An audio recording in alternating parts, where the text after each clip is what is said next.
5 in advance, win or go home. The Howard Bell Trophy is tolling. It's October, and that can only mean one thing in the Grip and Rip Baseball League. It's playoff time. The Branson Showmen set to take on the Springfield Metropolitans. The winners will advance to the semifinals to play the Nixa Suckers, and the losing club will see it all come to an end here today at sunny U.S. Baseball Park in Ozark, Missouri. 70 degrees with winds out of the west-southwest at 13 miles per hour. An unseasonably beautiful fall day with nary a cloud in the sky. It is the perfect backdrop for some high-stakes amateur baseball. Season 8 of the Grip and Rip Baseball League will conclude in just 2 Sundays from now, October 22nd. Just 2 teams will meet in the finale. 1 game for 1 bell. Starting lineups being introduced right now. Hello once again, everybody. I'm Rance. Welcome into U.S. Baseball Park, and welcome into this playoff eliminator. The Springfield Metropolitans, the home club, 4 wins against 3 defeats. The Branson Showmen, 3-4, but coming in hot, having defeated the Nixa Suckers 5-3 on the final day, in the final game, as a matter of fact, of the regular season. Let's meet the starters first for the Branson Showmen. They will lead off with their shortstop out of Licking, Missouri. He wears number 4. That's Carter Rinney. Batting second from Branson West, the right fielder, number 13, John McGreevy. Batting third, the perennial Most Valuable Player Award winner candidate, number 10. He's originally from Nixa, Missouri, now resides right here in Ozark. He is in center field, and he is Jacob Carlson. Batting fourth is the catcher, also from Ozark, Missouri, by way of Weyburn, Saskatchewan, Canada, number 14, Jared Fox. Batting fifth, the designated hitter, number 16, the splash man, Toby Yorks. Batting sixth, playing first base, number 17, from Caracas, Venezuela, David Rodriguez. Batting in the 7th spot and starting at third base, he threw 5 perfect innings in victory a week ago, Tyler Abma. Batting 8th is the left fielder from Lebanon, Missouri, number 6, Logan Prock. Batting in the 9th spot today is the second baseman from Branson, Missouri. He wears the number 2, that's Matt Spangler. And the extra hitter today, wearing number 11, will bat 10th. That is Brady Dean. Pitching for the Branson Showmen, a 2019 GRBL Pitcher of the Year award winner. He was born in Torrington, Wyoming, had his formidable high school years in Rolla, Missouri. He now resides in Licking, Missouri, where he teaches and coaches. He is Cole Rourke, coming into this one with a career ERA hanging around 3. He has been in the GRBL for 5 seasons now. This is his 3rd as the player manager, and Cole Rourke electing to start himself on the pitcher's mound today. Starting for the Mets, leading off and playing center field as he has all season long, number 2, the GRBL Hall of Famer and the league's all-time leader in base hits, Skylar Carter. Batting second and playing shortstop is number 8, Clay Murphy. Batting third and playing right field from Republic, Missouri, number 7, Harrison Waters. Batting fourth, the first baseman, the only rookie in the Mets lineup, Tyler Rusk. Batting fifth is the extra hitter and the player manager, number 16, Brock Chaffin. Hitting sixth and playing third base today out of Morrisville, Missouri, Mark Blem. Batting seventh and playing left field is the flyboy, the commercial pilot from Ozark, Missouri, number 6, Jared Brashler. In the 7th spot today is the catcher, number 17, out of Springfield, Missouri, Michael Easter. In the 8th spot is the second baseman from Nixa, Missouri, by way of Rose Hill, Kansas, Ben Hammett. And batting for himself, the pitcher out of Springfield, Missouri, wears number 11. An NCAA Division II All-American, and in 2009 he was the D2 Pitcher of the Year for the entire nation, Chris Matlock. Metropolitans will be the home team. Branson Showmen are the guests as we enjoy the national anthem. We'll step aside, Come back and bring you first pitch right after this. Support local, give local. We hear it all the time, and when it comes to blood donation, there's an easy way to make sure your gift is being used in your community. Donors with Community Blood Center of the Ozarks provide every drop of blood, platelets, and convalescent plasma to patients in over 40 area hospitals. How do I know why that's important? Because my youngest daughter, Joselina, is alive today thanks to local blood donors. Find out how you can help at cbco.org. Local donors, local patients. That's the Community Blood Center of the Ozarks difference. Acme Towing Company. That's too far away. Let Henry's do it. Nah, we're ready to close. Let Henry's do it. Henry's is ready to take your call right now. From compacts to semis, Henry is here to help 24/7. Save yourself the hassle and make us your first call. Henry's gets there fast, offering multiple locations to serve the Ozarks. When you're stuck on the side of the road, make the right call. Let Henry do it. Redline Athletics is the Ozarks' #1 youth sports performance training center. Redline uses the latest in technology, equipment, and techniques to help kids ages 8 to 18 prepare for competition in all sports, with our #1 goal to make them a better athlete first. Redline Athletics now offers team training. Bring your full squad in for workouts with our professional staff and boost their speed, strength, agility, and skills. Train like a pro at Redline Athletics, located in Southeast Springfield, just off James River Freeway in South Glenstone.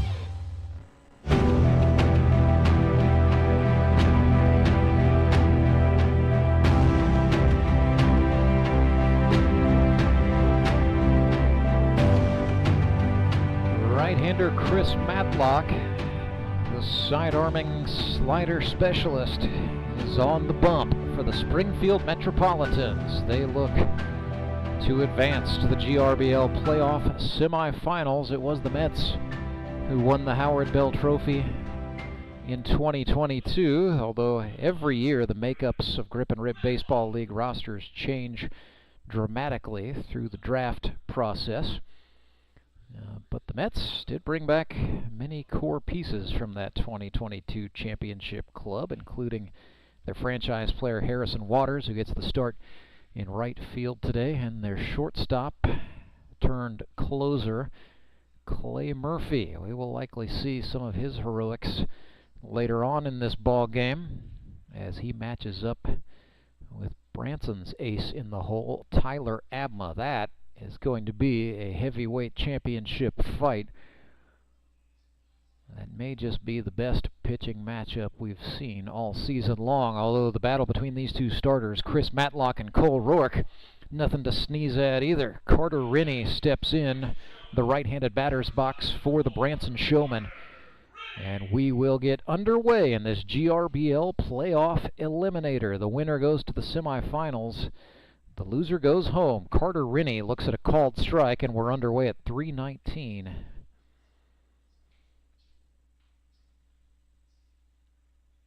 Matlock came at him with a slider. Rennie sends this one up the middle, and it is through into center field. Base hit for the young shortstop in his second year out of Licking, Missouri, Carter Rennie. And in 2 pitches, he is on for John McGreevy. Florida native, originally from Orlando, now resides in Branson, West Missouri, fittingly enough. Showed up for tryouts pretty much not knowing anybody, and has found his way onto the Branson Showman. Looks at a slider for a called strike on the outer half. Stacy Cogdill is the plate umpire for this game. John Boyles is in the field. 2-man crew from the Mid-America Umpires Union. Matlock threw another slider. That's another called strike on the outer half, and McGreevy is behind 0-2. He's 5 for 16 on the season. A double, a couple of strikeouts, a couple of walks. Matlock again with the slider on the outer half, up the middle. Murphy steps on second base for 1, and he turns 2. Taylor Made. And the kid from Wolf Lake, Illinois, the 2-time GRBL MVP, made that look easy. Getting 2 outs in 1 go. Cleans the sheets for the number 3 man in the Branson order, Jacob Carlson. And what a monstrous season Carlson has had. 11 for 25 with 7 runs batted in. Coming to this one, he absolutely smokes one, but it is well foul. I think that one is still flying. Week 5 against the Mountain Ducks, Jacob Carlson was 4 for 4 with 3 triples. Umpire asked the league's director of operations, Steve Lale, what do you call it when a guy hits 3 triples? Steve responded, I think you call it the Carlson. Not a triple this time, but a single flared out into shallow right field. And so the heavy hitting continues for Jacob Carlson. He now has 12 in 8 games. Had 16 of them a season ago. Carlson has been in the double figures now for his last 3 years in the league. Here's the catcher, Jared Fox. Speaking of double figures, he knows them well. 13 for 24 this year, 55 hits for his grip and rip career, and 26 RBIs. Just became Hall of Fame eligible. This is his 6th year in the league out of Missouri S&T. Slider from Chris Matlock goes high, evens the count 1-1. 1 on, 2 outs, top of the first. This one just underway here at U.S. Baseball Park. Slider goes way out. Michael Easter fires to second base, but Jacob Carlson swipes second and moves into scoring position. And with a guy like Jared Fox at the plate, that's a good place to be if you're rooting for the Purple People Eaters. 2 balls and a strike. Chris Matlock's pitch to Jared Fox is up 3-1. Toby York's salivating in the on-deck circle. Matlock from the belt. Fires. Fox chops one. Third baseman Blem with it. Throws across. His throw brought Tyler Rusk off the bag, and he couldn't hang on. Fox is safe. Carlson is safe at third. And this is early trouble for the Mets in a jam. E5 on the scoreboard, by the way, so no hit for Fox. Fair call, I think. Nonetheless, Branson has got to be happy with that. Courtesy runner for the catcher, Coulter Rance, number 1, running for Jared Fox over at first. The speedy Jacob Carlson is the runner at third, really a 5-tool ball player. So runners on the corners, 2 outs. The batter is Yorks in the left-handed batter's box. Took a big hack, swung and missed at the offering from his former teammate, Chris Matlock. These guys played together as members of the Springfield Metropolitans in 2020, a team that reached the Howard Bell Trophy Championship Finals and lost to the Ozark Mountain Ducks in the end. So 0-1 to Yorks, who is 2 for 9 with a double. He's been limited by injuries early in the season. Looked all the better there as he puts one into right. That will plate Jacob Carlson, and it's 1-0 Showman. Mr. Splash Man making it splash, man. Toby Yorks with an RBI gives his club the early lead. Single out into right, and a pretty piece of hitting there. Showman will look to keep it going. David Rodriguez steps into the left-handed batter's box.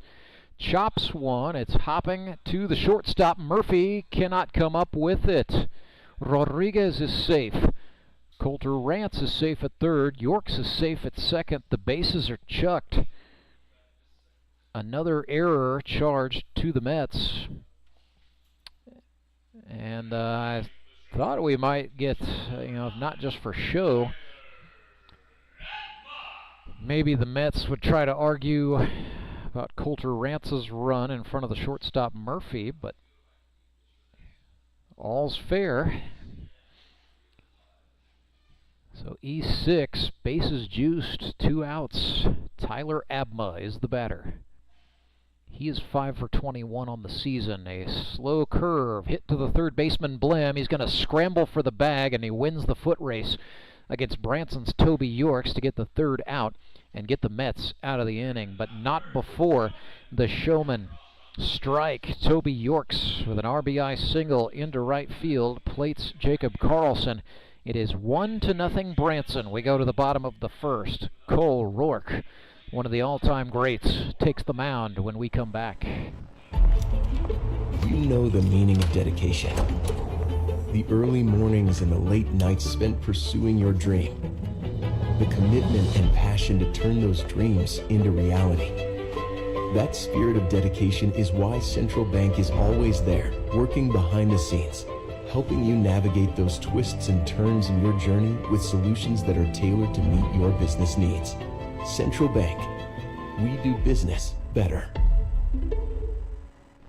Support local, give local. We hear it all the time, and when it comes to blood donation, there's an easy way to make sure your gift is being used in your community. Donors with Community Blood Center of the Ozarks provide every drop of blood, platelets, and convalescent plasma to patients in over 40 area hospitals. How do I know why that's important? Because my youngest daughter, Joselina, is alive today thanks to local blood donors. Find out how you can help at cbco.org. Local donors, local patients. That's the Community Blood Center of the Ozarks difference.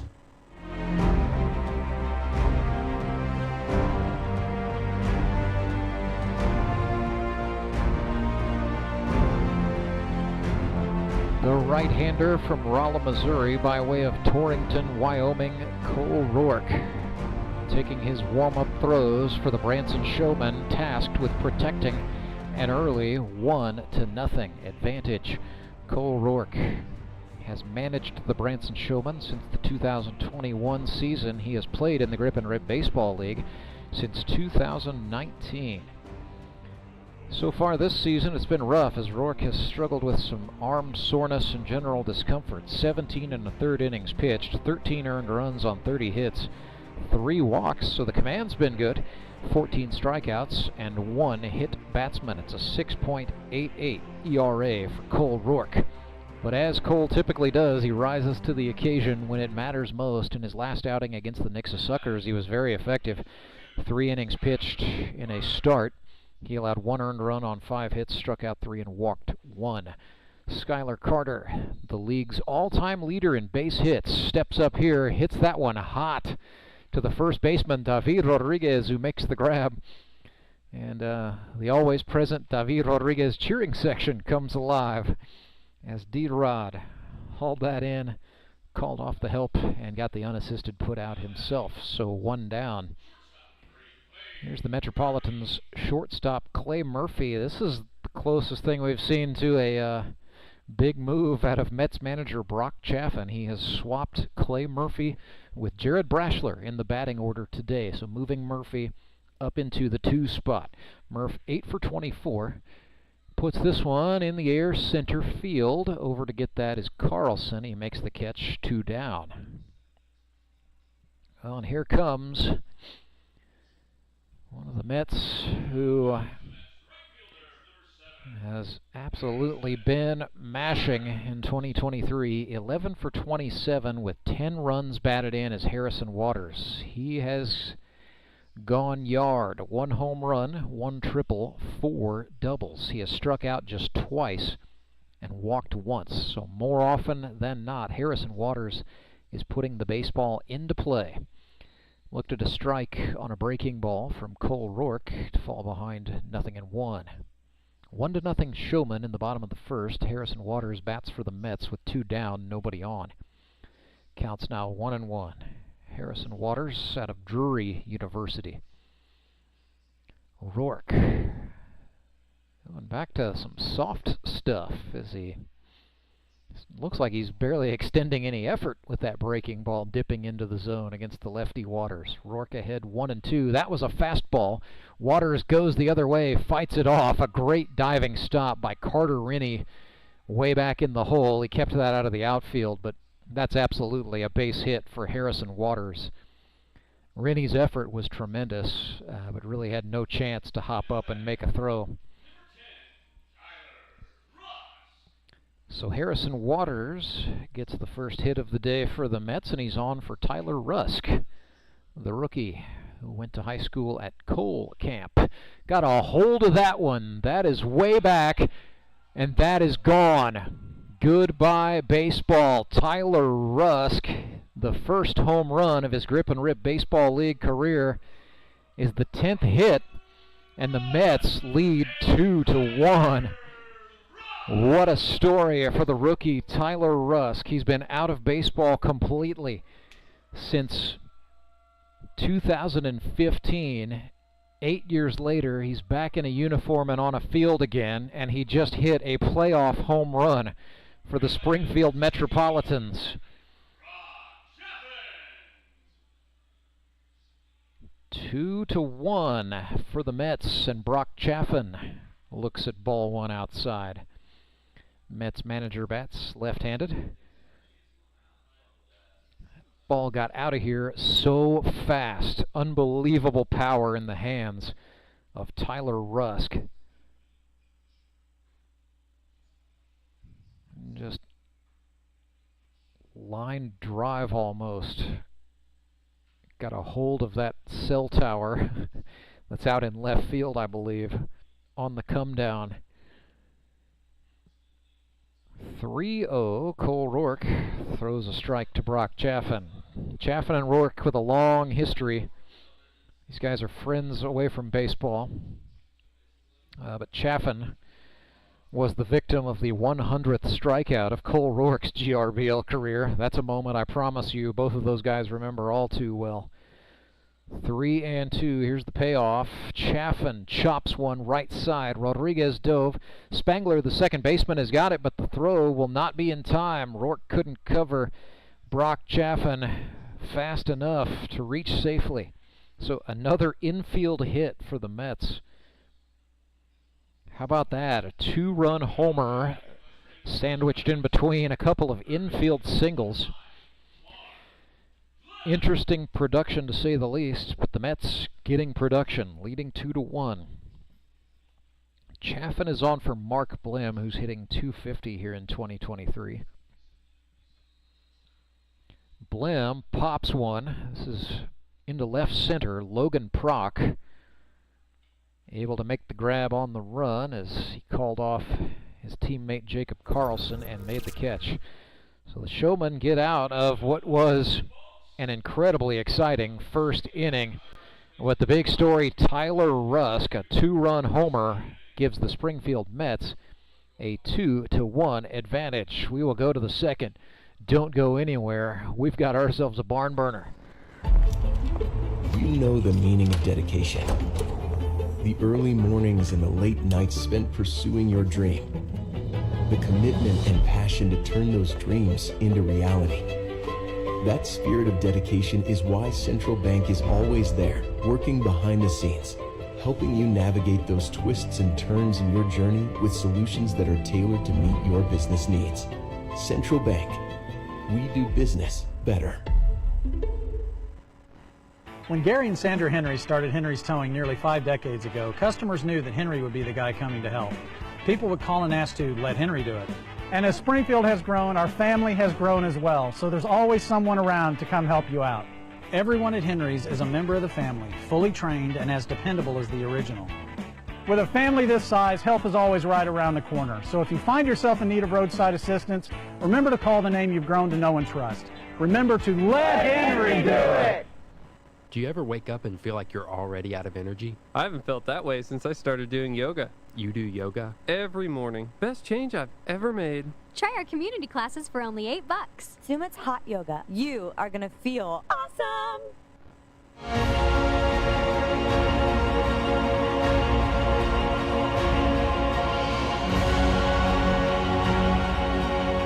So the Branson Showman punched with an RBI from Toby Yorks, but then the Mets came back with a jab and an absolute haymaker, a two-run homer for Tyler Rusk. And so the Springfield Metropolitans lead the Showmen 2-1. Start of the second. Logan Prock stands in, looked at strike one, a slider from the Mets mound man Chris Matlock. Another slider does not satisfy our plate umpire Stacy Cogdill, and the count is even, 1-1. Breaking ball, no. No, it's a called strike, excuse me. Deep and wide, deep and wide. The strike zone flowing deep and wide. Ball and 2 strikes. Matlock attacks with the heat. That's off the plate. Logan Prock's been in a slump. 35 hits for the career, however. You can never count him out. 2-2 slider. Swung on, popped, foul. That'll get over the net and into the seats. Into the W. Rodriguez cheering section, I think. So one of the kiddos will get 50 cents. Courtesy of the Bank of Missouri, our foul ball sponsor. Another 2-2 to Prock. Matlock comes back. Got him to chase that time. And Michael Easter looking a little fired up on the throw down to third following that strikeout. Safe to say, when you see one of your teammates hit a dinger, it can inspire good play for quite a while, and that, I believe, is what the Mets are experiencing. That 2-run homer by Tyler Rusk gave them a 2-1 lead. Here's Matt Spangler out of College of the Ozarks. Puts one up the middle. That will get through. Nice piece of hitting from Spanky, and he is on for Brady Dean. So Dean, a switch hitter. He will go to the left-handed batter's box against Matlock. 2 hits for Dean this year. He has walked 5 times, have been hit by a pitch once. That's just very Brady Dean-like all in all. He had a .625 on-base percentage in 2022 as a rookie, aided by 10 walks. That's not going to be a walk. That's in the hole at second base. Hammett couldn't come up with it. He knocked it down. And we're going to go, yes, the ruling from Gabe Terry will be an infield single for Brady Dean. Well, Brady will be glad for that. As are the Branson Showmen. Back-to-back hits. And back to the leadoff spot they go. Carter Rennie bats with runners on first and second. This is in the air into right center field. That's in the tricky triangle down. Base hit for Carter Rennie. There were 3 Mets there. And now, yes, the runner will come home. We are tied. Logan Prock scores 2-2. The Showman even the odds with a Texas leaguer off the bat of Carter Rennie. He's 2 for 2 today. And he will absolutely take every bit of that RBI. Score is tied. That's now 3 consecutive hits for the Showman, and the batter is McGreevy with men on the corners. And with second base open, watch for Carter Rennie to take off and swipe it. Slider goes way out, and yeah, I think the whole stadium knew Carter Rennie was going. He takes second base with very little hoopla, but that could end up being a big runner for Branson. McGreevy now runners on second and third, just 1 out. Matlock from the belt, a curveball. Woo! Fanned him there, and that evens the count.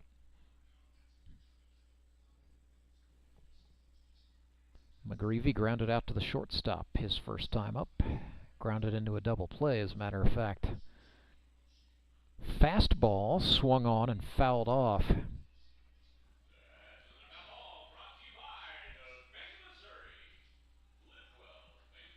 So McGreevy, the 36-year-old CAD software technician. Down 1-2, swings and lifts one. That's barely going to get out of the infield. Clay Murphy, the shortstop, camps out and makes the catch. Not an easy grab, but he made it look routine enough. So that's 2 down. And here's Jacob Carlson. First base not occupied, but with Jared Fox in the on-deck circle. Chris Matlock is going to pitch to Carlson here. First offering is a fastball outside. Easter stabs it 1-0. 6 hits in the game for the Showmen, 3 for the Mets, but the score tied 2-2. Top of the second. Matlock from the belts. Breaking ball, it gets away, it's a wild pitch. Dean digging for home, the ball is still loose, and he scores. The Showman lead 3-2. Brady Dean saw the window open, and man, did he capitalize. Carter Rennie, the tail runner, also took off and advanced from second to third on the wild pitch.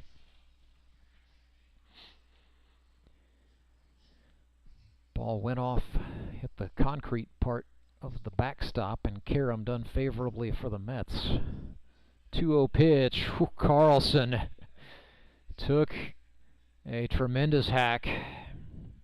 That looked like he was trying to even up with Tyler Rusk from the Mets, who homered in the first. But Chris Matlock's change took longer to get there than Carlson anticipated. 2 balls and a strike. Matlock's next offering is a curve. Carlson wallops it. A laser off the line and off the wall. Showmen now lead 4-2. A stand-up RBI double off the bat of Jacob Carlson. He's 2 for 2 on the day. Punches in bunches. For the Branson Showmen, they've scored 3 and counting this inning. And the batter is Jared Fox. So Carlson is in scoring position for Fox. 0 for 1 today, reached on an error last time. Matlock attacks with a slider. That's a called strike. Jared Fox immediately expressed dejection. I think that's frustration with himself more than anything, as that was right over the heart of the plate. 0-1. A fastball is chopped. Hammett back in the hole to get it. An off-balance throw. Gloved by Tyler Rusk. And the inning is over, but not before the Branson Showmen strike and strike hard. Base hits for Matt Spangler, Brady Dean, and Carter Rennie with an RBI. Then it's Jacob Carlson smacking one off the wall in left center field. Branson back on top. 4-2. But don't go anywhere. I got a feeling 4-2 is not going to be enough to stand up in this game. Acme Towing Company. That's too far away. Let Henry's do it. Nah, we're ready to close. Let Henry's do it. Henry's is ready to take your call right now. From compacts to semis, Henry is here to help 24/7. Save yourself the hassle and make us your first call. Henry's gets there fast, offering multiple locations to serve the Ozarks. When you're stuck on the side of the road, make the right call. Let Henry do it. Support local, give local. We hear it all the time, and when it comes to blood donation, there's an easy way to make sure your gift is being used in your community. Donors with Community Blood Center of the Ozarks provide every drop of blood, platelets, and convalescent plasma to patients in over 40 area hospitals. How do I know why that's important? Because my youngest daughter, Joselina, is alive today thanks to local blood donors. Find out how you can help at cbco.org. Local donors, local patients. That's the Community Blood Center of the Ozarks difference.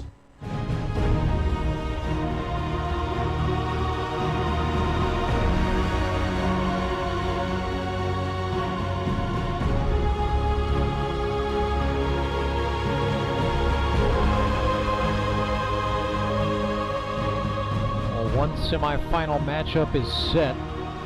3 o'clock a week from now, Sunday, October the 15th.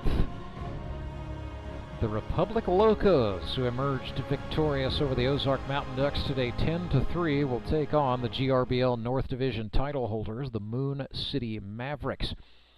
The other semifinal will be 3 hours prior at high noon. The Nixa Suckers, the GRBL South Division title holders, will take on the winner of this ball game between the Branson Showmen and the Springfield Metropolitans. It's been punch, counter punch, some more.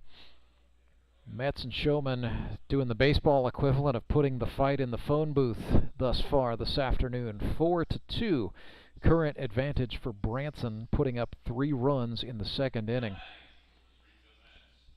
But as I said before the break, I don't have a lot of confidence that 4-2 is going to hold up the way the bats have been popping thus far. It'll be Jared Brashler, Michael Easter, and Ben Hammett for the Springfield Metropolitans.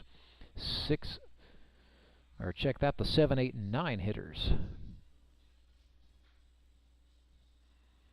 So Jared Brashler moved from the number 2 position in the order to the 7 spot. I think he'd tell you he's not having the year he wanted, at least at the plate. He's still far too good of a defender to leave out of the lineup, but Brash hitting 4 for 26 this year after going 10 for 42 for the Mets a season ago. Here's a 2-hopper to the second baseman. Spangler knocked it down, stayed over it, and got the throw to David Rodriguez in time to get the out. And that's really been Jared Brashler's season in a nutshell. A hard-hit ball right at somebody, and a defender making a nice play to get the out. Michael Easter bats for the Metropolitans. We've seen Mike really step up his game as a backstop, catching a very good pitching staff for the Mets. Looked at a strike there. Michael Easter came into this campaign in great shape. He's been in the league since it was founded in 2016, but looked like he'd lost some weight, gained some muscle mass. Just looked like he was feeling good. And he's been hitting well, 4 for 15, couple of RBIs. Make that 4 for 16 as his average falls to 250, striking out there at the hands of Cole Rourke. It's his first on the day. That'll bring up Ben Hammett, the Metropolitans' second baseman. 45 years old. Rose Hill, Kansas, his hometown. Oklahoma Christian University, the alma mater. Nixa, Missouri, where he lives now. 1-0 the count. So Hammett with a couple of hits in 2023. Both of those have come over the last 2 weeks, so Hammett going slump busting, perhaps. He's ahead here, 2-0 against Cole Rourke. Former teammates going at it here. Hammett ripped that one foul. Hammett and Rourke were both members of the Henry's Towing High Rollers in 2019 under the management of Justin Skinner, who celebrated back-to-back-to-back GRBL championships. Rourke, their starting pitcher. Hammett, an outfielder on that club. Looked at strike 2 there. But Hammett has moved on to the infield. I mean, really no limit to his talents defensively. He's played everywhere. Swung and missed that. Cole Rourke buckled and spun as he delivered that pitch that Hammett spoiled back. But Hammett has caught innings. He has pitched. He's played all 3 positions in the outfield. He's played second base. We don't play away games in the GRBL, but I would venture to say if Brock Chaffin asked him to drive the team bus, he'd give it a go. Count is full. 3 balls, 2 strikes, 2 outs. Bottom of the second. Cole Rourke trying to finish the inning right here. Curveball. Got him looking. Hammett thought he walked. And Cole Rourke with the deception. Back-to-back strikeouts. It's a 1-2-3 inning for Rourke and the Showman, and they lead 4-2. Branson will bat in the top of the 3rd. That's when we come back. I'm Nicole Cartmel with the Bank of Missouri. Whether you're looking to pay bills or make a big purchase, sometimes you need cash quickly to take that next step. A consumer loan might be a perfect option to help you live well, bank well. Sonia McClendon, one of our branch managers, is here to explain. Thank you, Nicole. We provide personal consumer loans for almost any purpose, from building your credit to financing that new car. We offer competitive rates and decisions are made locally so we can get you the money that you need quickly. But what makes our consumer loans unique is that personal touch. For example, I recently worked with a customer to secure a loan for a horse trailer. He could have went elsewhere, but he chose to work with his bank because of that personal relationship that we've built with him. Being able to work with your personal banker that you know and trust makes a big difference. That's right, because we work with our customers to help them live well, bank well. Get started at bankofmissouri.com.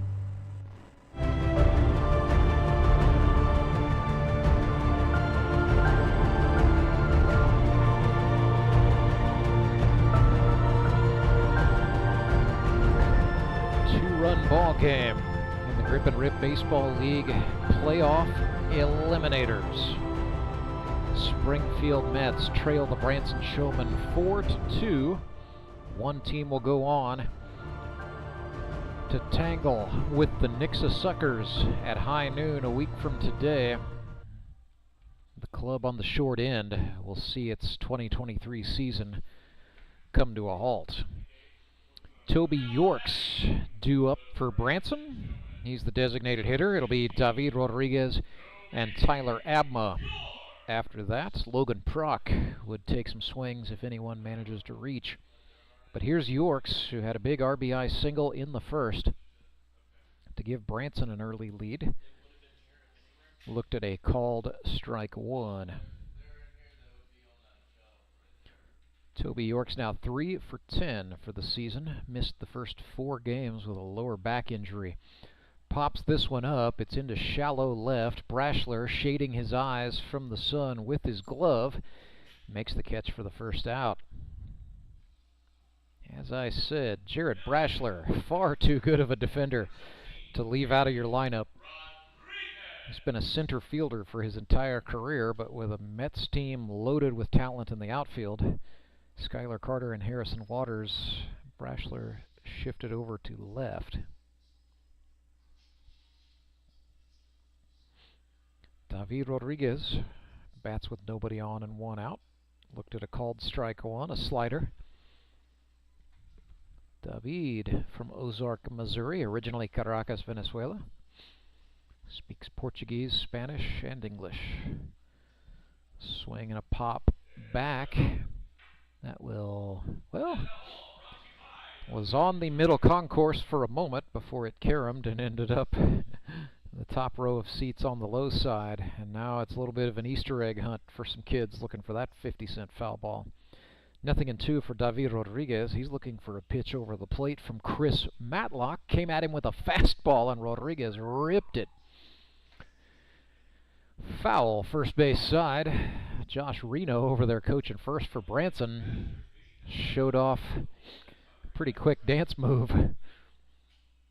Getting out of the way. Activity in the Metropolitans bullpen down the right field line. Jaron Dishman, the right-hander from Walnut Grove, Missouri, up getting loose. Matlock came back with a slow breaking pitch that Rodriguez reached out and just touched to spoil. Foul. He stays in the hunt, 0-2. David out of NAIA Campbellsville University in Campbellsville, Kentucky. Battling back. Matlock has what he wants from Easter. Rocks, winds, fires. Curveball missed up and out, or up and in rather. It's 1-2. David back in. Matlock's next offering. More pace on that slider. It was over the plate. David fouled it back. Showman crowd coming alive as David Rodriguez working deep into the plate appearance.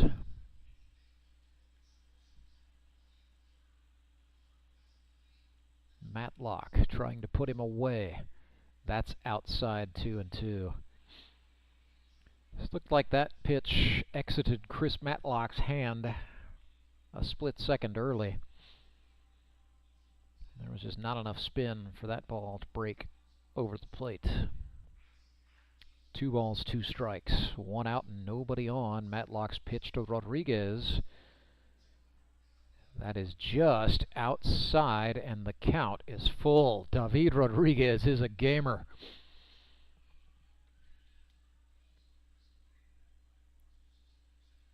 Matlock rocks, winds, and deals. Slow curve. He struck him out looking. Rodriguez tried to sell it as a walk.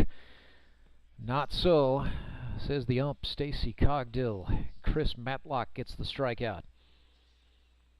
His second of the game. That's 2 outs, and the batter is now Tyler Abma. Grounded out to third last time. Actually set up a fielder's choice. 0-1 to Abma.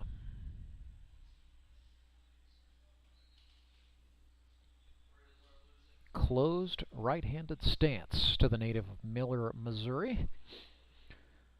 A little delayed call there, but that is strike 2. So 0-2, Chris Matlock doing well to throw first pitch strikes today. That was ball 1 all the way. Looked like a rare fastball from Chris Matlock. Abma stays in. Matlock attacked back over the front side of the plate, but Abma swung on and fouled it straight back. Timing was good. Bat path a little low.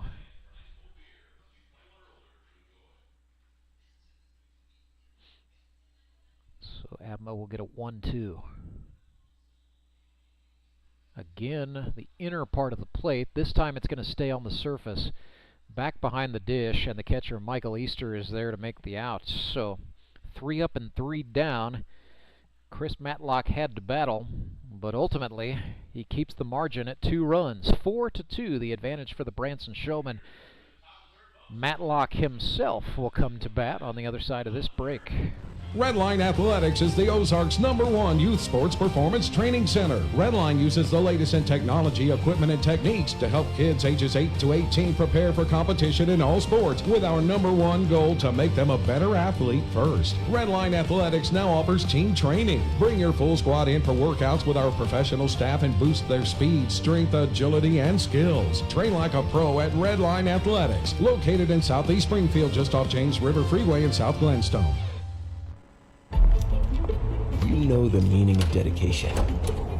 The early mornings and the late nights spent pursuing your dream.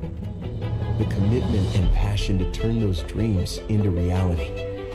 That spirit of dedication is why Central Bank is always there, working behind the scenes, helping you navigate those twists and turns in your journey with solutions that are tailored to meet your business needs. Central Bank. We do business better.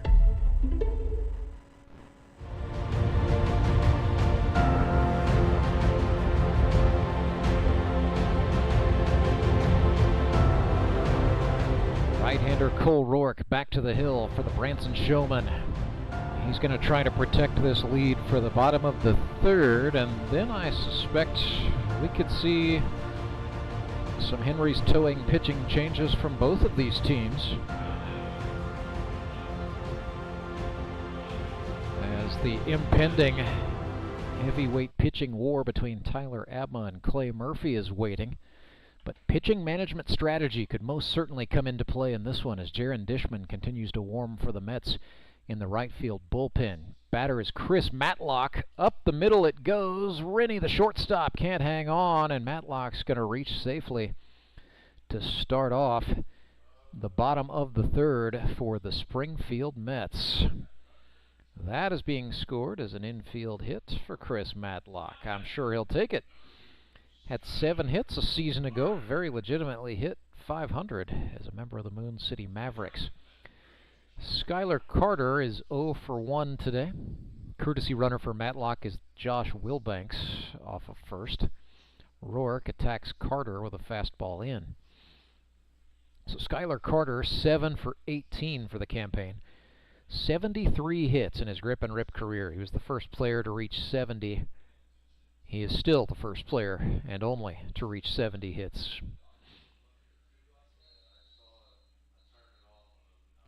1-0.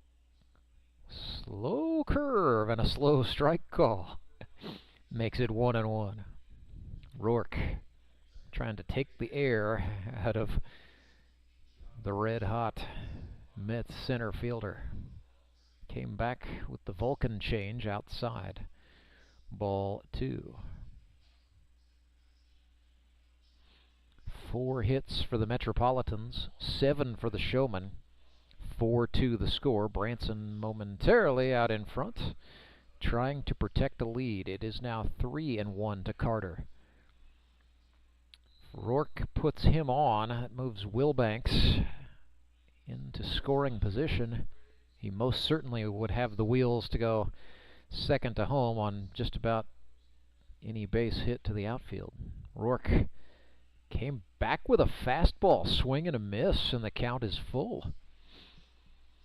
Showmen also have a man up in the bullpen. That is a left-hander, Josh Reno.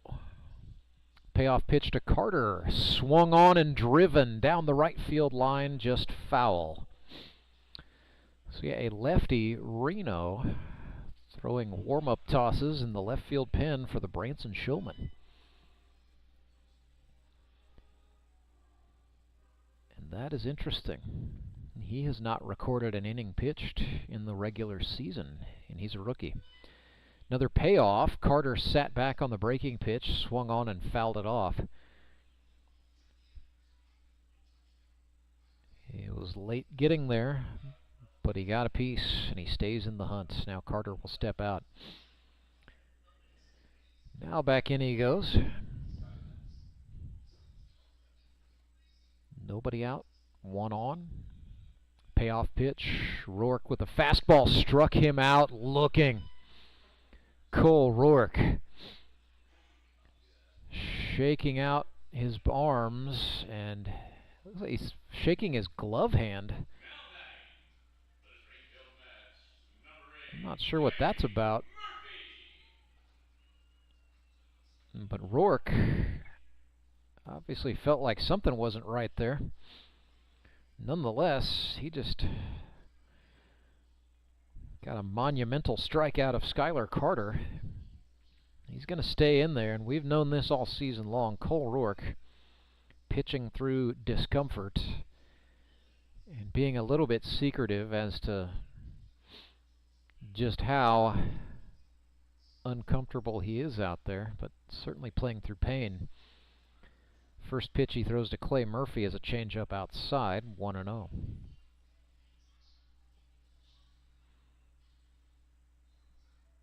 Murphy flew out to center field first time up. That was another change. That one caught the outside corner for strike 1.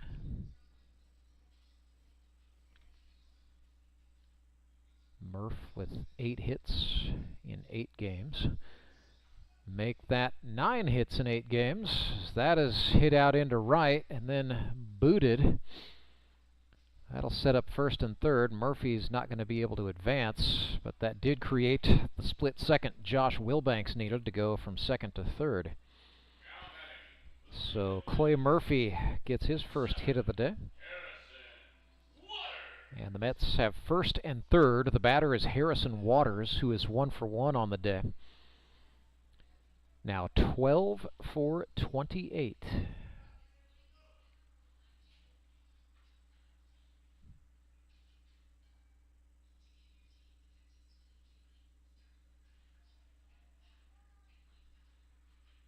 .44 hits in 4 seasons of grip and rip baseball for Harrison Waters. Probably not going to do it today, but the 50 hit club is certainly calling his name. 1-0 pitch, swung on. Rourke got him with that Vulcan changeup. Ball and a strike. Showman defenders playing Waters to pull deep. 1-1 to the lefty. Outside all the way, it's 2-1.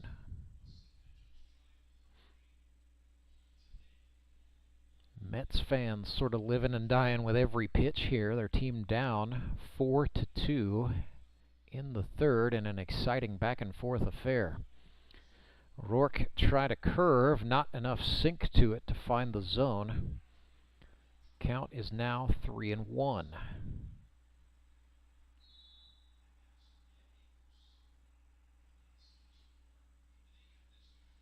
Fastball swung on and popped. That's going to stay on the playing surface. Chance for Tyler Abma, and the Branson third baseman hangs on. Ball had a little bit of movement to it there at the end, but Abma was able to hang on tight. And here is the man of the hour, the man with the power, Tyler Rusk, blasted a 2-run homer, his first time up in this ball game. The Mets rookie, now with 10 hits in his Grip and Rip Baseball League career. 10 for 24 with 7 RBIs is Rusk. 2 outs, runners on first and third, and Cole Rourke very carefully throws one outside. I don't think he's going to run the risk of hanging one over the middle to Rusk again.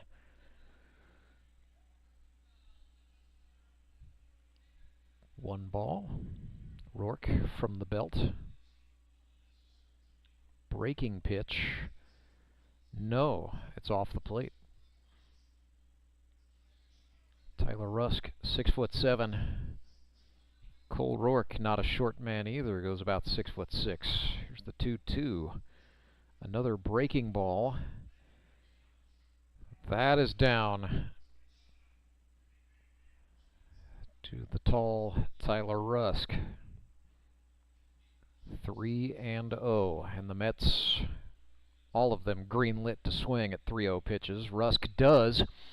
This is in the air, right field. Back goes Spangler. He dove, and he will not come up with the ball. It is loose.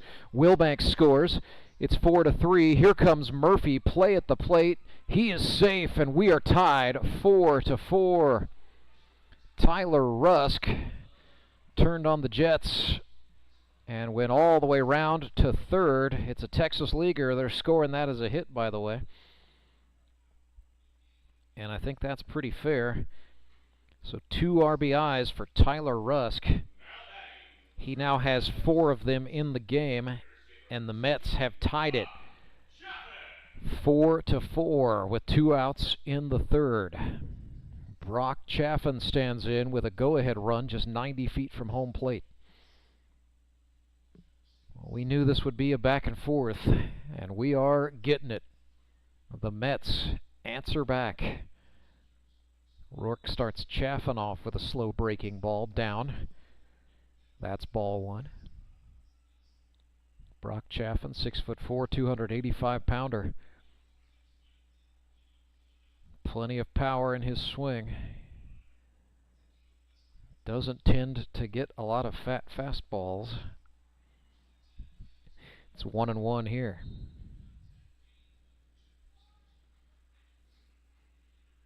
Chaffin came into the day 8 for 18. He is now 9 for 19. Rourke throws a 2-1. That's outside.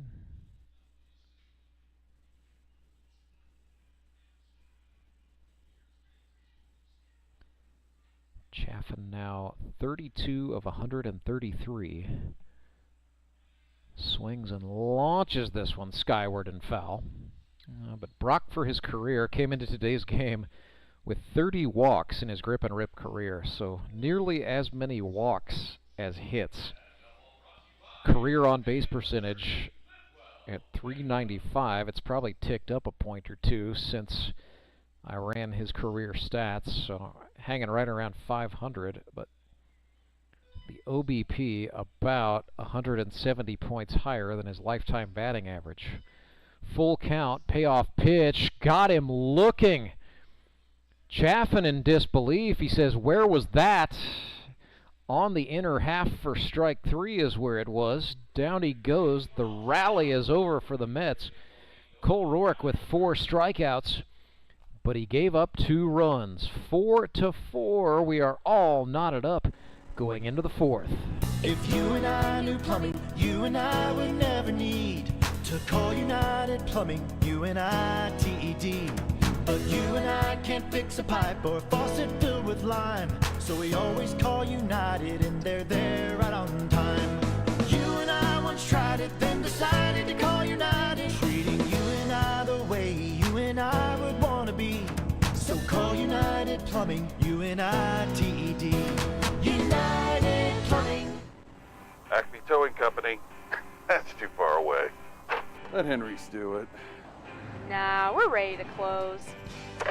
Let Henry's do it. Henry's is ready to take your call right now. From compacts to semis, Henry is here to help 24/7. Save yourself the hassle and make us your first call. Henry's gets there fast, offering multiple locations to serve the Ozarks. When you're stuck on the side of the road, make the right call. Let Henry do it.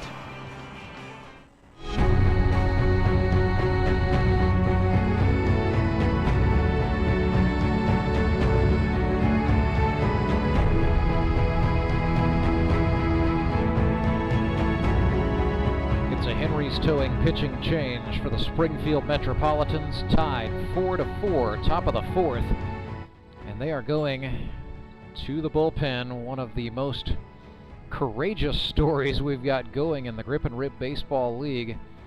Mrs. Dishman's baby boy, the pitching pride of Walnut Grove, Missouri, Jaron Dishman, torn MCL in his left knee and all, out there throwing gas for the Springfield Metropolitans. Suffered a knee injury in the first inning of the first game of the regular season. Sat out a few weeks, came back as the Metropolitans found themselves shorthanded by additional misfortune. He has pitched 11 2/3 innings, 9 earned runs on 16 hits, 8 strikeouts, 10 walks, 3 hit batsmen. But throw all that out the window for a second. The guy's pitching essentially on one leg. Jaron Dishman in his second year was very good for the Springfield Mets. As a rookie, helped the club win the GRBL championship and the Howard Bell Trophy, carried a 4.09 ERA through 11 innings of work. And now he is being called upon to deliver in an absolute pressure cooker of a situation with his club facing elimination. Tie ball game in this playoff eliminator. Jaron Dishman on for the fourth. Logan Prock ahead in the count, 1-0 here. Prock puts this one in the air to left, and it is misplayed. That is going to be scored as an E7, and boy, you don't see Jared Brashler have that happen to him very much, if ever. I legitimately do not recall the last time I've seen him make an error. But that 13-mile-per-hour crosswind and the sun in his eyes perhaps had something to do with it. Nonetheless, E7 and Logan Prock, a potential go-ahead run for the Showman, is on. Matt Spangler steps in 1-for-1 today with a single. So Spanky 4-for-20, hitting 200. But yes, the Mendoza line holds true in the GRBL as well, and Matt Spangler, good enough defender, but also just an experienced ball player and a proven winner in this league. He will just on occasion have these Matt Spangler moments where he delivers in the biggest ways possible. The 2-0, runner goes. Spangler hits this one way up, and oh no, they're going to double him off. What a play as the Mets capitalize on a botched hit and run attempt. Ben Hammett got the throw over to Tyler Rusk in time. So a 4-3 double play. And that'll just absolutely knock the air out of the sails for the Showman. Brady Dean stands in. 1-for-1 with an infield single today. Whoa, that hit him. Brady Dean just got hit in the helmet. He's okay, but yeah, that got him right on the ear flap, it looked like. Dishman and Dean exchange gestures of goodwill there. And yes, there were 5 fingers, not one, for both men. Unintentional. Oh, but a scary miss. So back to the top of the order go the Showman. Brady Dean's going to stay on and run. Carter Rennie is the batter. He looked at ball 1 inside. Rennie 2-for-2 today with 1 run batted in. So Carter is now 7-for-30 for the season. 1-0. That's a strike on the outer half. Righty against righty, the battle here. Carter Rennie, 22 years old, out of Licking, Missouri. Works for the family business.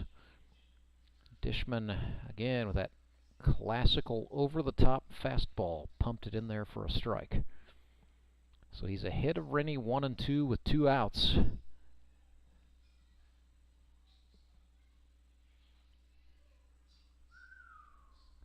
That was called a ball low. Over the plate, but below the knee of the Showman shortstop, Carter Rennie. Deuces wild, 2-2-2. Dishman's pitch. That's low and away. A dejected Jaron Dishman walks back to the mound, facing Carter Rennie with a full count.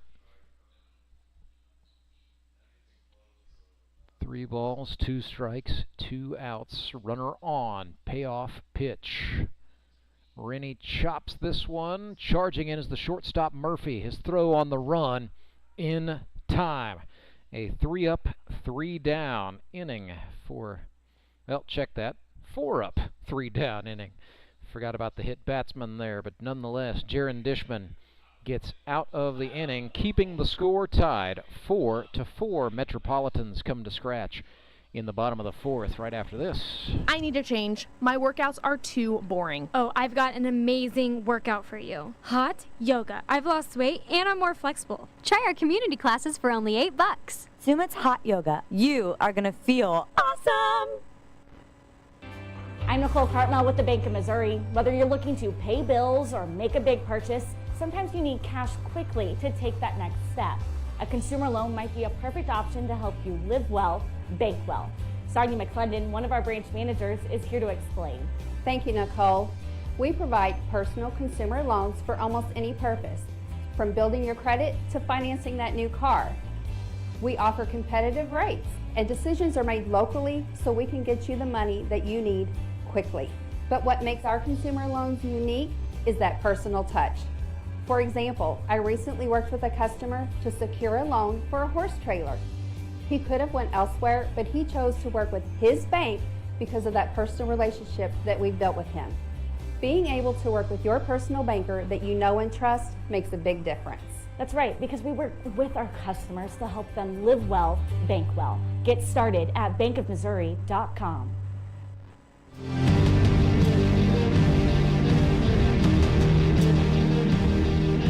Springfield Mets 4, Branson Showman 4, all tied up in the bottom of the 4th, and it's a Henry's towing pitching change for the Branson Showman. Manager Cole Rourke takes himself out, and he brings in his center fielder to go to the pitcher's mound. Jacob Carlson has the ball and will face Mark Blem, Jared Brashler, and Michael Easter for the Mets. To correspond with the move, Logan Prock goes from left field into center, and Josh Reno comes off the bench to play left field for the Showman. So Carlson's duty, simple enough here. He's got to get through this inning and then hand the baseball to Tyler Abma. That's got to be the move. If you are the Showman, Mark Blem sends one softly left side. Showman are not going to be able to corral that. And Blem reaches to start the bottom of the 4th. He scored an infield single. Infield singles have been plentiful in this one. But sometimes it doesn't matter how they get there, they all count in playoff ball. Jared Brashler bats. Activity in the Mets bullpen. Right-hander Clay Murphy starting to get loose. Not warming with too much purpose yet, but he and his caddy Brock Chaffin are out there. All's quiet in the Showman pen. Jacob Carlson throws the 1-0 to Brashler. That's a fastball. Low, ball 2.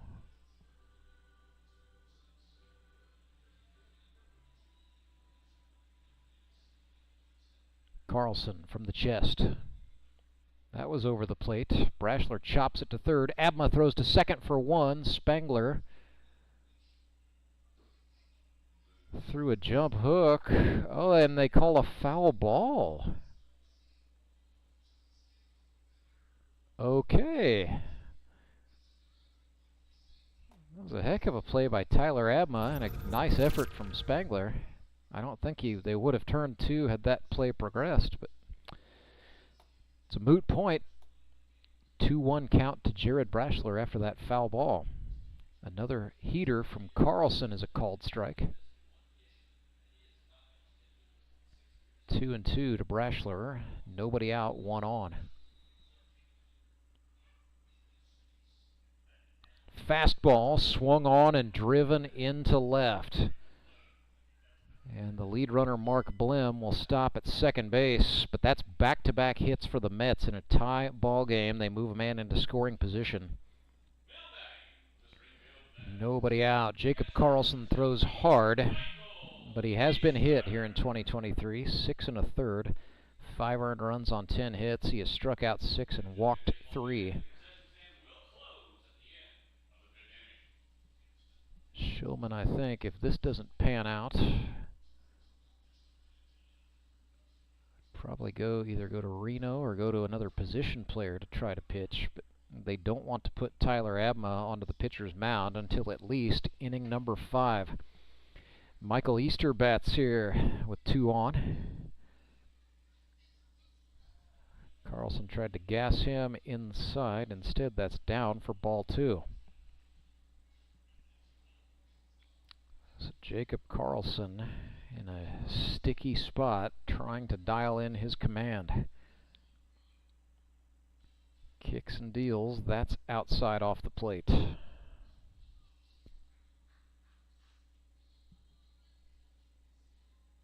Carlson trying to work quickly.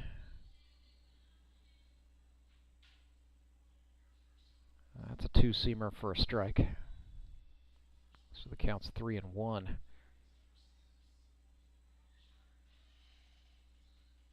Michael Easter swings at this one. That's going to get down into center field for a base hit. Will the Mets send him? No. The whoa up sign. And the bases are loaded. Smart not to test the arm of the center fielder Logan Prock. A little bit conservative maybe, but with 3 consecutive hits and nobody out, the Mets have got to feel good about where they sit here. Ben Hammett will bat. Mets using Chris Matlock in the on-deck circle, so he becomes a designated hitter in the 10 spot. But this is Hammett, the second baseman, in the 9 spot. Bases loaded, nobody out in a tie game. He fouled that one back to the screen.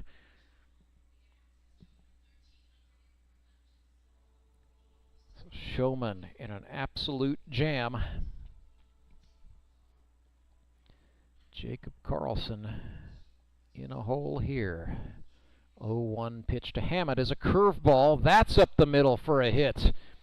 1 run will score. Mets will send another. That's Brashler, and it is now 6-4. Ben Hammett. Well, now that's a 3-game hitting streak for him after an ice-cold start. Just drove in 2 go-ahead runs. A 2 RBI single off the bat of Ben Hammett. And the Mets lead 6-4 with an opportunity to add to it. Chris Matlock stands in. First and second, still nobody out. A nightmarish inning for Carlson and the Showman.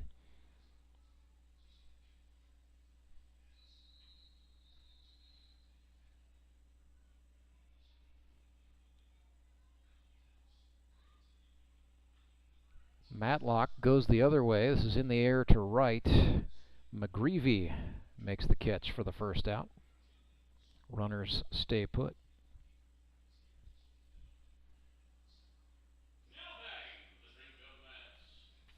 Back to the top of the order goes Springfield. Skylar Carter bats. Carter 0 for 2 today. Struck out looking last time at the hands of Cole Rourke.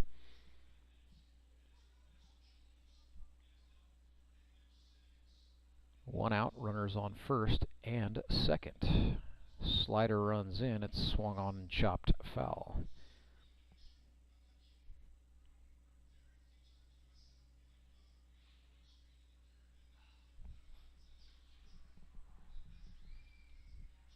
Carlson from the chest. Winds and fires. Carter with an inside-out swing. Fouls that one way back. 0-2. Now a 2-run advantage for the Mets. Carter swings and misses. Down on strikes he goes. Those are rare for Skylar Carter. Bring up Clay Murphy. Just walked in from warming in the bullpen out in right field. Lending me to believe he's probably going to pitch for the Mets from the 5th inning onward. Carlson sets. First offering to Murphy with 2 outs is a called strike. Lower part of the zone.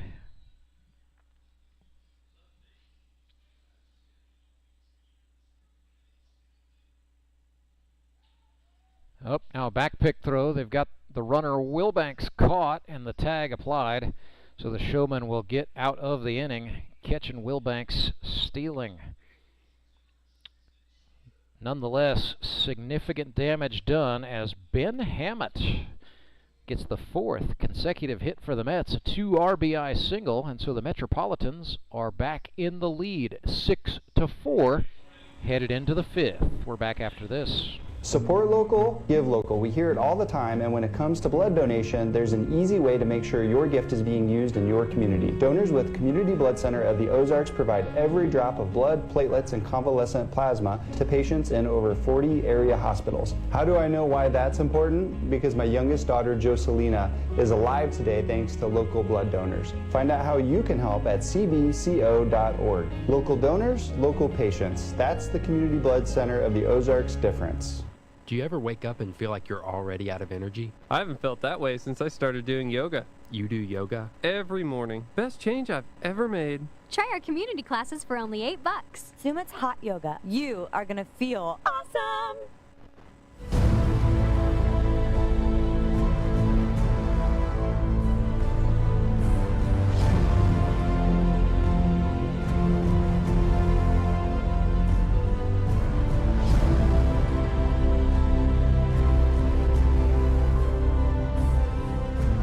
So in a playoff eliminator, the Springfield Metropolitans are pulling out the stops. It's a full battery replacement. Player manager Brock Chaffin out of Missouri State University. He was a junior college All-American at Longview. Inserts himself behind home plate, and on the mound is the 2-time Rip and Rip Baseball League Most Valuable Player Award winner. In his 4th season, his name is on the Howard Bell Trophy 3 times already. Out of Wolf Lake, Illinois, Clayton Murphy. In 2023, Murphy, 14 2/3 innings pitched, 1 earned run on 16 hits. He has struck out 22 and walked 2. It computes to a 0.61 ERA. That is down from the career average of 1.3 that he carried in to the 2023 campaign. Clay Murphy now sits at 91 innings pitched in his GRBL career. He's got 138 strikeouts to just 13 walks, so a better than 10-to-1 strikeout to walk ratio for Clay Murphy, the owner of one of the absolute filthiest front door sliders you'll ever see. So John McGreevy bats for the Branson Showmen in what just might become a different ball game. 17 combined hits between our two teams thus far, but they are both about to go to their aces. McGreevy sends this one left side. Mark Blim, the third baseman, had to sidearm his throw with a little air underneath it, but it got to Tyler Rusk in time for the first out. So yes, the Metropolitans have gone to Clay Murphy, and the Branson Showmen have activity in their bullpen out in left field.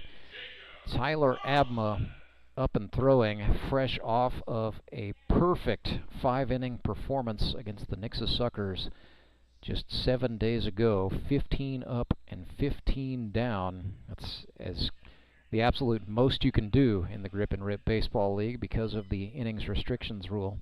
So Abma threw 5 perfect innings, Struck out 12 of the 15 batters he retired in succession. Jacob Carlson looking for a little redemption here after surrendering the lead from the pitcher's mound in the 4th. Batting here, he's down 0-2 to Murphy. He is 2 for 2 on the day. Murph missed with a fastball up and out.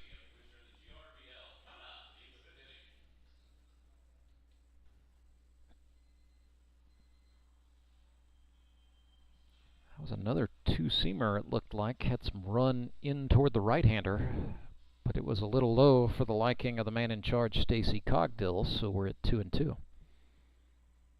13 hits on the season for Carlson. Again, heat, and another ball from Murphy. It's now full. Carlson has battled back from 0-2. Here comes the 3-2 pitch. Got him to chase. Outside and down. Clay Murphy gets Jacob Carlson. So 2 gone. Brings up Jared Fox for Branson. 0 for 2 today. But an extremely dangerous hitter. 13 for 26 on the season, so his average has fallen to a paltry 500. 55 hits in the career of Jared Fox. Got his 50th base hit just a couple of weeks ago. 1-1 now. Murphy worked that one over the plate for a called strike 2. Like another two-seam. They set him up outside, and they do go outside, but Fox did not chase. Not a bad idea from the catcher, Brock Chaffin, but Jared Fox stayed disciplined with 2 strikes. Here comes the 2-2. They again attack down and away, and the 2 teammates from the Missouri State Bears circa 2012 working together 11 years later in this Grip and Rip Baseball League playoff game. It's Murphy's 2nd year with the Mets. Here comes a 3-2 payoff pitch to Jared Fox. Fastball, he walked him. Just the 14th time in 4 years that Clay Murphy has walked a batter. I mean, heck, I think drawing a walk against Clay Murphy is arguably more bragging rights than a hit. So Coulter Rance will run for Jared Fox for the Showman. And the batter is Toby Yorks. He's familiar with Murphy. They've been adversaries before several times through the years. Toby 1 for 2 today with a single and a run batted in. Murphy starts him off with some high heat. Ball 1. So the splash man. 3 for 11 going into this at bat. Thought about it and checked. 2-0.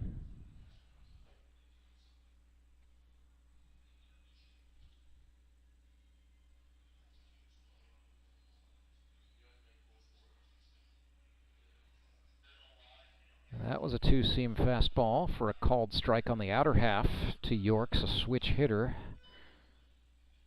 Batting from the left-handed batter's box.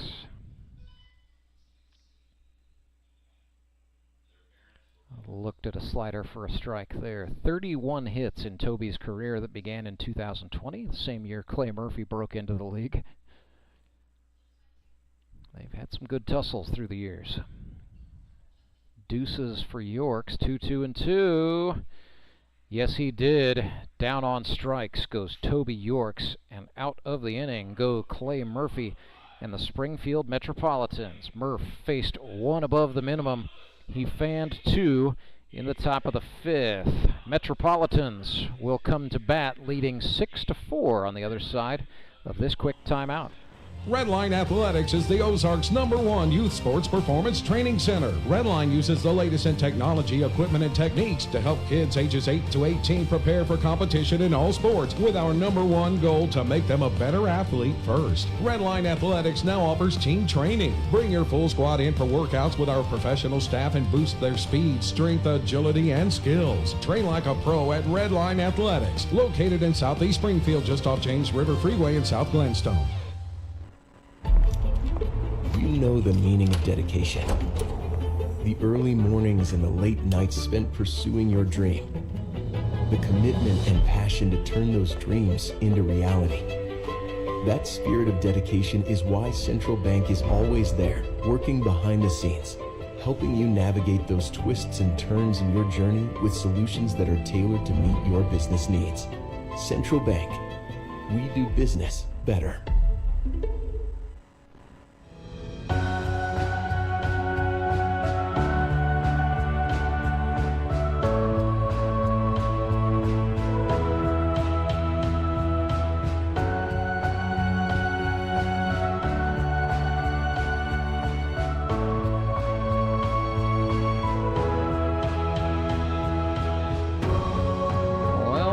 Extended version of the 5th inning kids race gives me plenty of time to set the stage for the Henry's Towing pitching change the Branson Showmen are making in the bottom of the 5th. Springfield Metropolitans went to their ace in the hole, the Showman answering right back with the right-hander, originally from Miller, Missouri, just moved back to Southwest Missouri, was living in Sandy, Utah for a span of about 9 years. He now resides in Branson, Missouri. He is a 33-year-old rookie out of Drury University, and Tyler Abma is his name. 28 innings pitched for the Branson Showmen on this rookie campaign. 7 earned runs on 20 hits.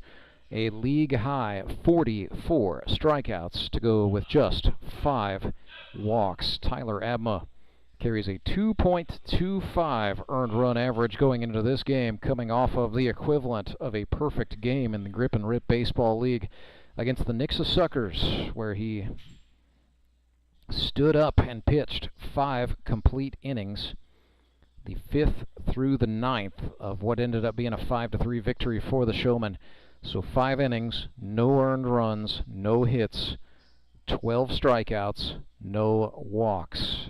Just 3 balls put into play off of Tyler Abma a Sunday ago, and none of them left the infield. Absolutely electrifying dominance by the right-hander from Miller, Missouri. He will try to be, it's hard to say he's going to try to be perfect, but he's going to be as close to perfect as he can get in an absolute pressure situation for the Branson Showmen, trailing by 2 in this playoff eliminator, where it's win in advance, you lose, you go home. Simple as that. Clay Murphy, his pitching counterpart, fittingly steps into the right-handed batter's box. First offering he sees from Tyler Abma, fastball high for ball 1. Showmen have moved David Rodriguez over to third to correspond with Abma going to the pitcher's mound, and Toby Yorks has come on to play first. That is not much of a defensive downgrade in my mind. Yorks for Rodriguez over at first.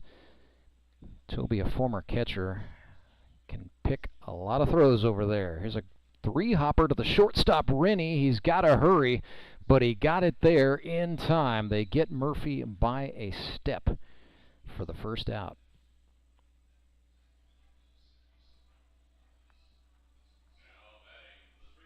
It's going to bring up Harrison Waters, who is 1 for 2.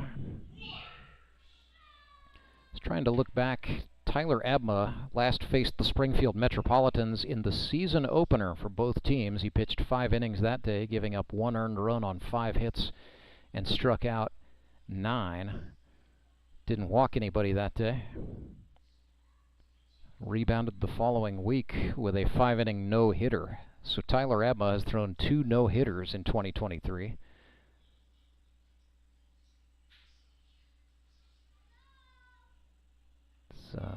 Actually talked about Abma at length with the Mets, Clay Murphy, the two-time MVP. And I got to talking about Abma in conversation. Murph said to me very fittingly, "Old Abma, he's pretty good, isn't he?" One hopper off the bat of Harrison Waters to the second baseman Matt Spangler is handled with care for the second out. You know, I thought the best thing about Tyler Abma is he just disguises what he throws very well. His mechanics look the same, whether he's throwing a fastball or an off-speed pitch. What Clay Murphy told me, from having seen it firsthand, is that Tyler Abma throws what ball players just call a heavy ball. It's not that the baseball weighs anything more or less than a standard issue baseball out of the umpire's bag, but it's just the manner in which Abma throws it. It feels heavy as it enters the catcher's mitt. It definitely feels heavy if you're swinging a bat and you don't catch the sweet spot. You'll feel that through your hands, through your arms, into the body. Abma has fearlessly jumped ahead of the 2-for-2 Tyler Rusk, who's got 4 RBIs, including a home run today. But here's the 0-2 pitch, and the rookie gets the best of the rookie. 3 straight strikes. Tyler Abma just went in there and parked Tyler Rusk like it was nothing. 6-4 is the score. Springfield Metropolitans lead the Branson Showmen, who will try to come up with some answers when we come back for the 6th. Acme Towing Company. That's too far away. Let Henry's do it. Nah, we're ready to close. Let Henry's do it. Henry's is ready to take your call right now. From compacts to semis, Henry is here to help 24/7. Save yourself the hassle and make us your first call. Henry's gets there fast, offering multiple locations to serve the Ozarks. When you're stuck on the side of the road, make the right call. Let Henry do it. You know the meaning of dedication. The early mornings and the late nights spent pursuing your dream. The commitment and passion to turn those dreams into reality. That spirit of dedication is why Central Bank is always there, working behind the scenes, helping you navigate those twists and turns in your journey with solutions that are tailored to meet your business needs. Central Bank. We do business better.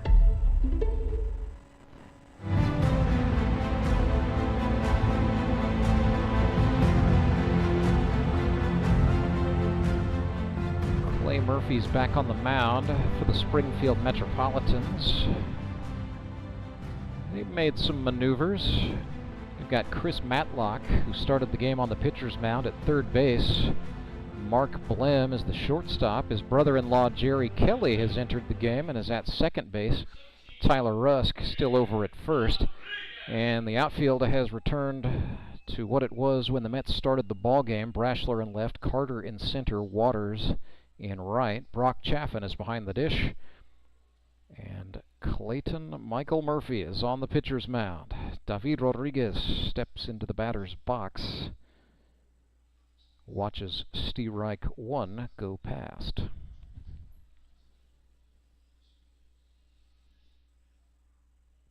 Murphy worked outside against the lefty. Off the plate, says the man in charge.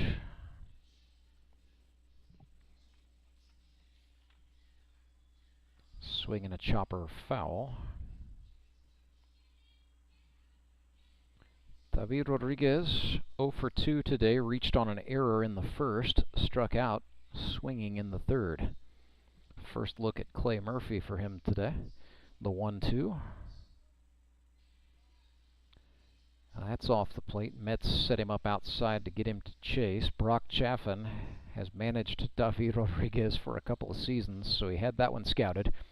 2-2, got him to chase upstairs. 3 strikeouts and counting for Clay Murphy in the 6th, and it'll bring up Tyler Abma.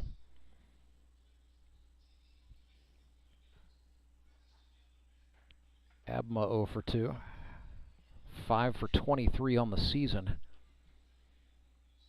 business picking up here in the 6th. It's a two-seam heater for Steve Reich. Murphy's been throwing a lot of stuff that has not been the slider.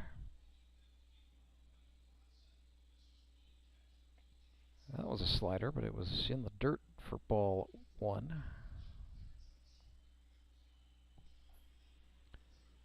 Murph kicks and deals. That was over the plate. Abma puts this into play left side. Blem with it has to fire the jump shot, and it brings the first baseman, Rusk, off the bag. They'll score it as an infield single for Tyler Abma. I'm sure he'll take it.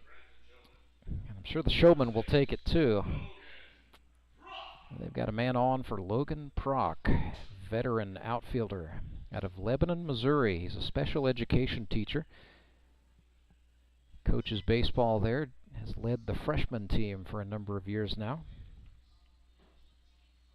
but helps out at all 3 levels.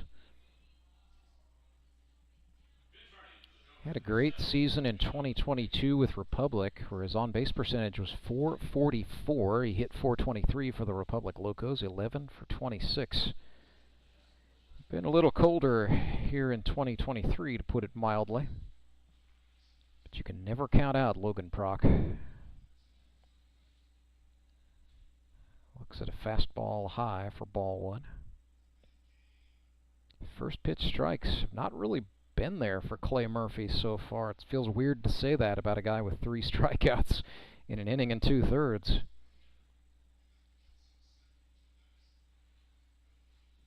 But it says a lot for his ability to battle back when he falls behind in counts. So that westerly crosswind continues to blow, 1st to 3rd more or less now, judging by the flag in foul territory in left field.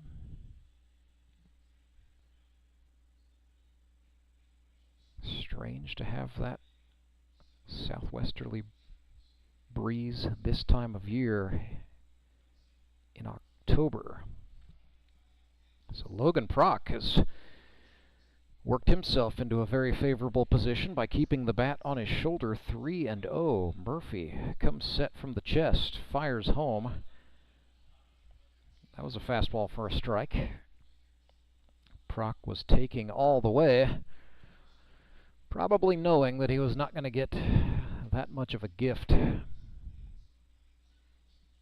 Murphy sets up and delivers a slider for strike 2.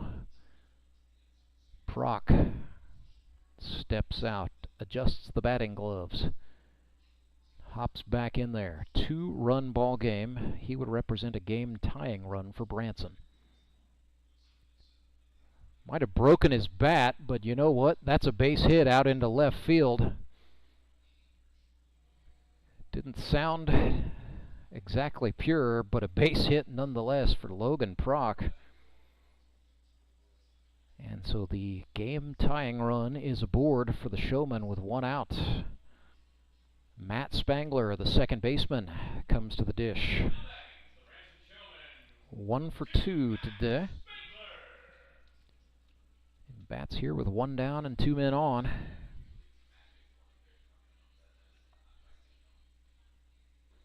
He's got the whole family cheering him on from down in the front row behind home plate. Swung and missed. He was well behind that time. And the Mets catcher-manager Brock Chaffin out to have a quick word with his first-round draft pick. Matter of fact, the number 1 overall pick in the 2023 GRBL draft, Clay Murphy. He's held that distinction for a couple of years. Mets played some 3-dimensional chess to get that move. Franchising Harrison Waters, then taking advantage of the GRBL select-a-spot rule to also get the number 1 overall pick. And what it did was effectively create 2 franchise players for the price of 1. 1-1 pitch to Spangler. 2-seam caught the outside of the zone. Murphy painted a corner that time and jumps ahead 1-2.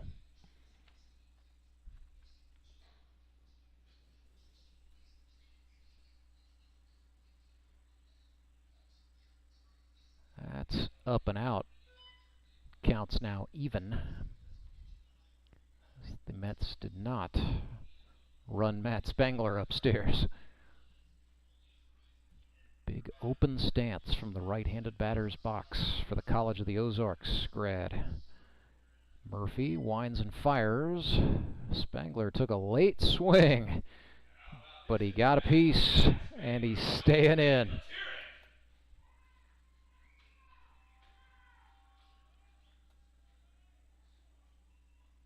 Showman trying to make some noise in a tense moment. Top of the 6th. Down by 2 with 2 runners on and 1 out. And now Murphy will step off and call time for himself. Returns to the rubber, working from the third base side of it. Looks back at the runner off of second. 2 looks. Now he comes home. Spangler swings and grounds one softly to third. Matlock up with it. He bounced his throw, but it got there in time to get Matt Spangler. It does move up the runners. 2 men in scoring position now. And first base unoccupied with 2 outs. The batter is Brady Dean. Brady today, 1 for 1. He reached on an infield single, and then he got hit by a pitch last time. Scary runner that hit off the front of his, or off the rather right side of his batting helmet. Sort of right near the ear hole, I think. But Dean appears no worse for the wear. Looked at a called strike on the outer half.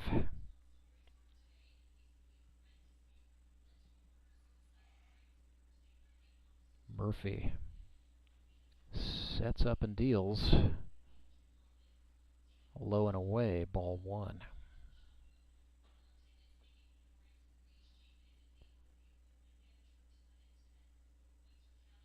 Defense playing Dean ever so slightly to pull, but also protecting with runners on second and third. That was an off-speed breaking pitch from Clay Murphy. Sort of the slower variation of the slider. Running in toward the left-handed hitting Dean. Here comes the 1-2. That's up and out.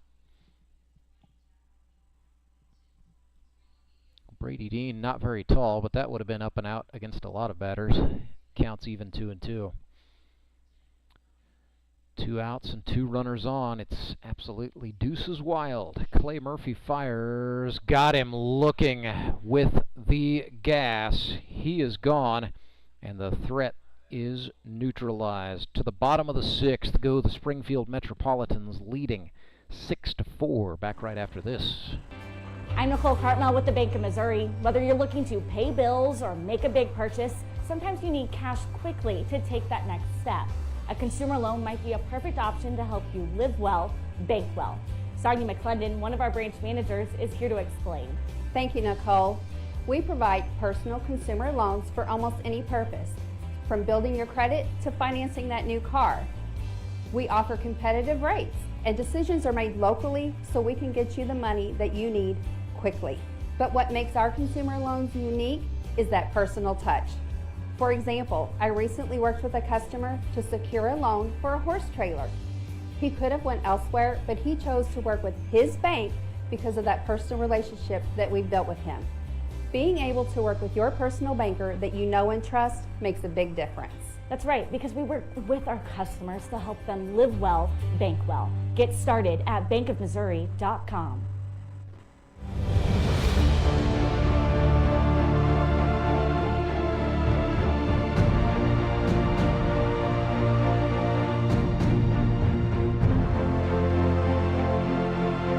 Tyler Abma back out there for the Branson Showmen, who trail by 2. 6-4 is the score in the favor of the Springfield Metropolitans, who come to bat in the bottom of the 6th. It'll be Brock Chaffin, Mark Blim, and Jared Brashler due up for the Dark Empire. Winner of this game will take on the #1 overall seed in the playoffs, the South Division winner, the Nixa Suckers, a Sunday from now, October 15th, high noon. Abma's first offering to Chaffin swung on and fouled way up and out of here.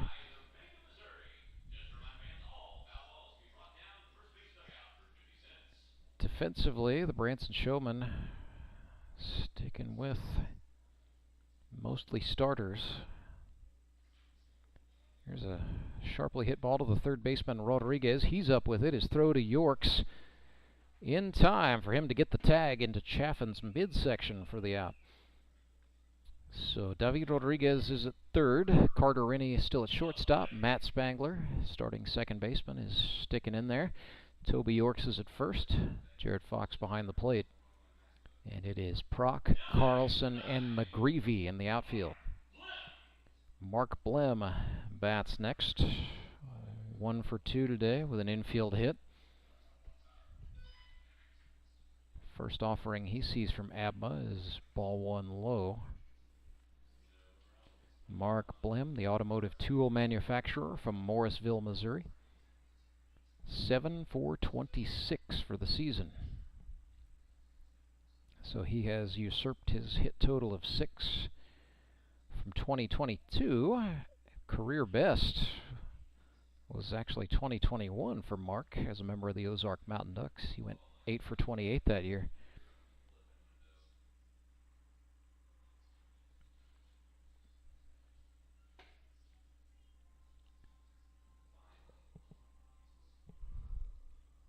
One and one to Blem.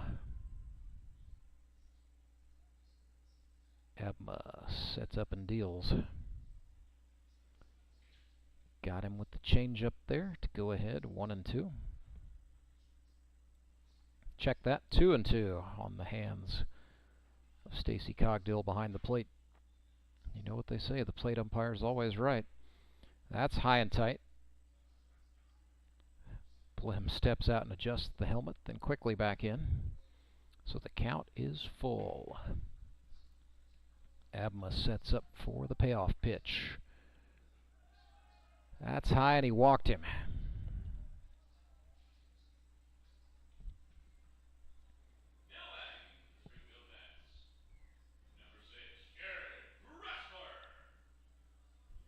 Taking a look, just the 5th walk of the season. Or nope, check that. Read the wrong line, my mistake. The 6th walk of the season by Tyler Abma. Here is Jared Brashler. He's 1 for 2. Had a no-doubt single last time. His 5th hit of the season. So 55 hits and counting in the career of Jared Brashler, who's been in the league since it was founded. 2016. This is his 8th season.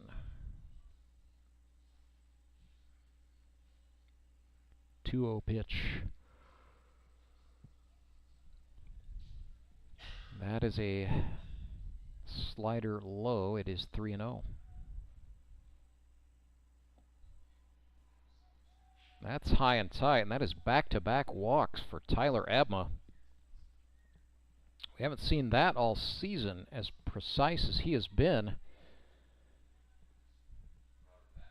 Maybe the size of the moment is getting the better of his nerves a bit. Pinch hitter for the Mets. This is Robert Fackrell, and he is the backup catcher, hitting for the starting catcher, Michael Easter. So this may be a true swap. We'll see. Abma threw him a fastball. Fackrell swung on and missed. Well, this actually becomes the extra hitter in the order, I do believe. The Mets have 3 catchers on the roster: Easter, Chaffin, and Fackrell. Probably just getting Robert Fackrell some run, and rightly so. He looked at a strike there, but he's got 3 hits in limited use this season. 2nd year in the GRBL. 0-2. Goes down looking that time. Abma punched him on the corner, down and away. But it caught enough plate to get Fackrell looking. 2 down. Still 6-4. And as expected, back and forth has turned into a bit of a pitching duel between Clay Murphy and Tyler Abma. So here's Jerry Kelly hitting in the stead of Ben Hammett. We saw Kelly come on and play second at the top part of this inning. So Mets staying true to form. A second baseman for a second baseman. Jerry Kelly, who served 20 years in the U.S. Army, is 3 for 7 coming off the bench for the Mets this year. Swung and missed at a high one that time. Kelly, a corrections officer for the Federal Bureau of Prisons.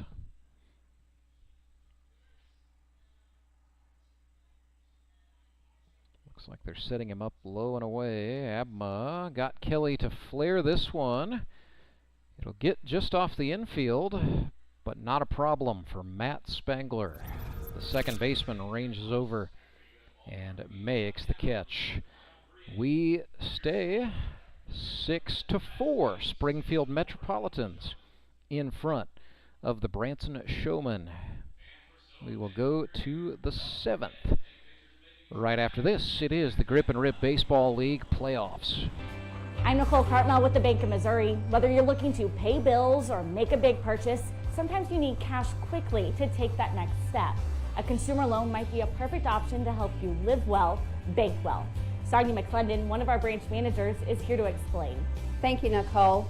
We provide personal consumer loans for almost any purpose, from building your credit to financing that new car. We offer competitive rates, and decisions are made locally so we can get you the money that you need quickly. But what makes our consumer loans unique is that personal touch. For example, I recently worked with a customer to secure a loan for a horse trailer. He could have went elsewhere, but he chose to work with his bank because of that personal relationship that we've built with him. Being able to work with your personal banker that you know and trust makes a big difference. That's right, because we work with our customers to help them live well, bank well. Get started at bankofmissouri.com.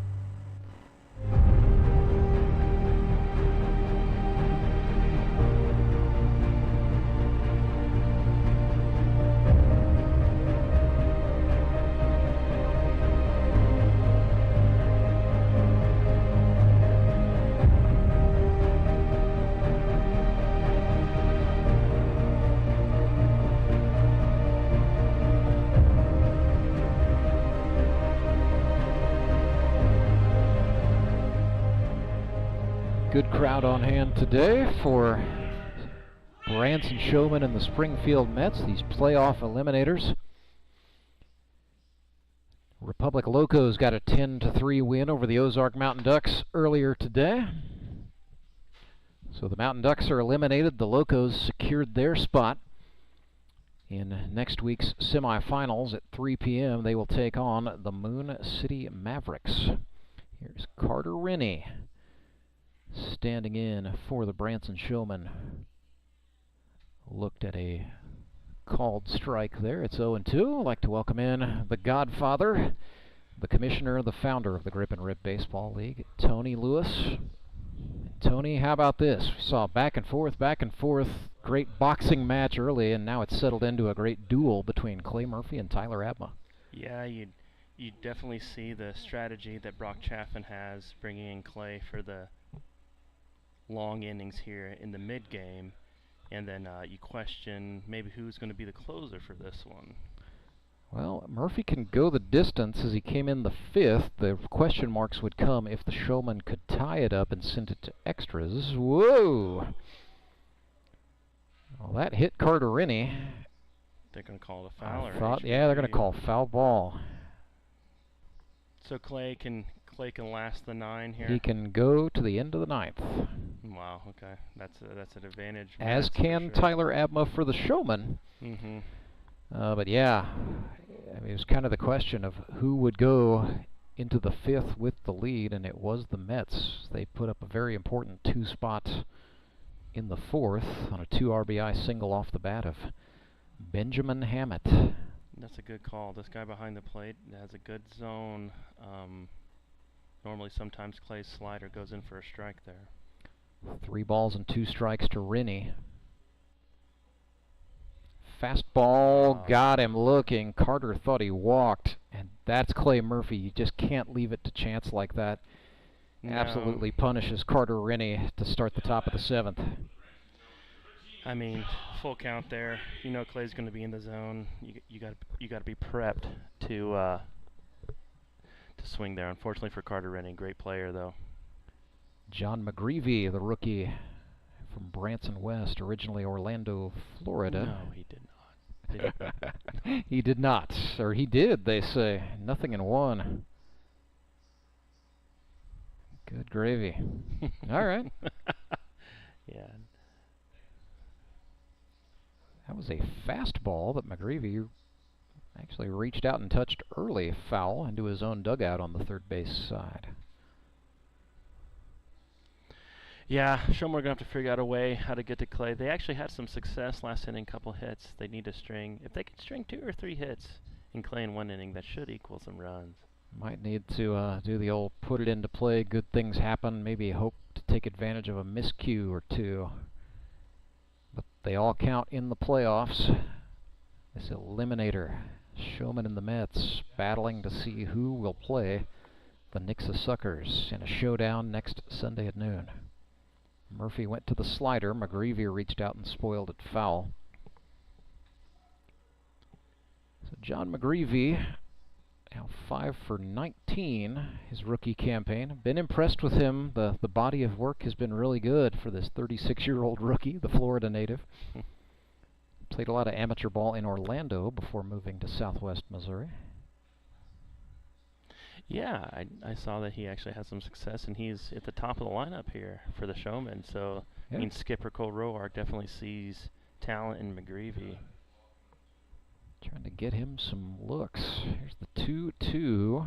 That's a ball. That's a great call. I mean, you know, the players, you know, kind of give me some grief on the umps, but I think all year long we've had a lot better umpire and officiating this year. So yeah, this crew of, well, say it after this payoff, 3-2.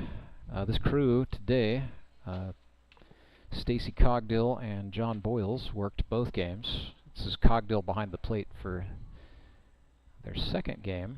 This is their first GRBL appearance actually in 2023, but as always, the umps from the Mid-America Umpires Union. They've been sending us some stars this year. No. Oh, they got him looking. McGreevy a little incensed, but Clay Murphy with the slider on the outer half of the plate. That is now 3 consecutive strikeouts for Clayton Murphy. Yeah, without being down there, that's probably close enough for the GRBL to where you probably need to swing at that one.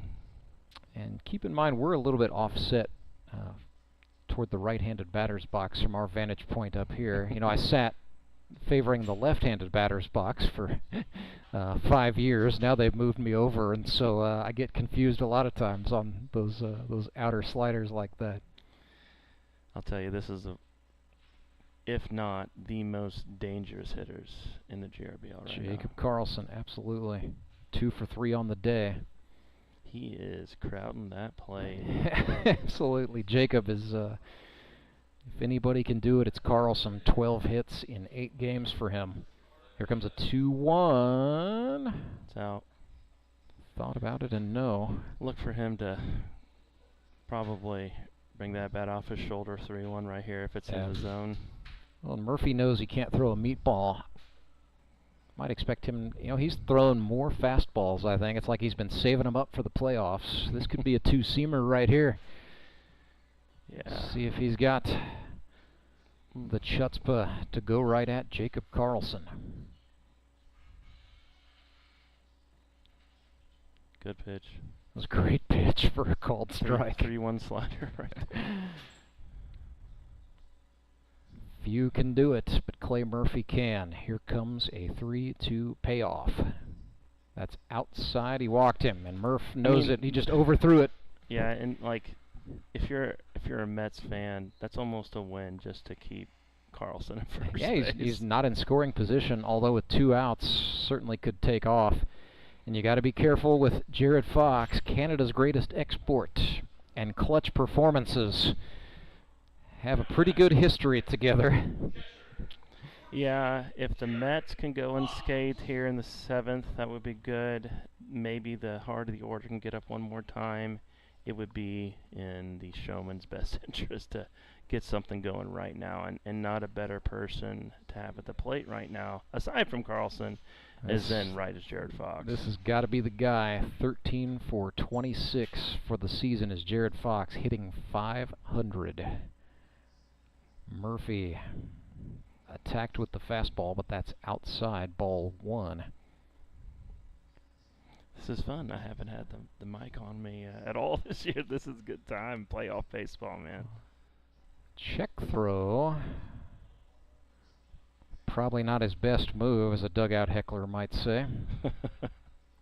But I think Clay Murphy is letting Jacob Carlson know that, yes, we know you're thinking about going here. Ooh. Slider, fall off the mound, good it was for called strike 1. Man, you can just feel the intensity ratchet tighter and tighter as the game goes on. Hello, good eye. And then it just doesn't get easier with Yorks in the on-deck circle. So Clay is going to want to get to Fox here. He's going to challenge him. 2-1 to the native of Weyburn, Saskatchewan. And he steps off, so 2-1 pitch in a moment, perhaps.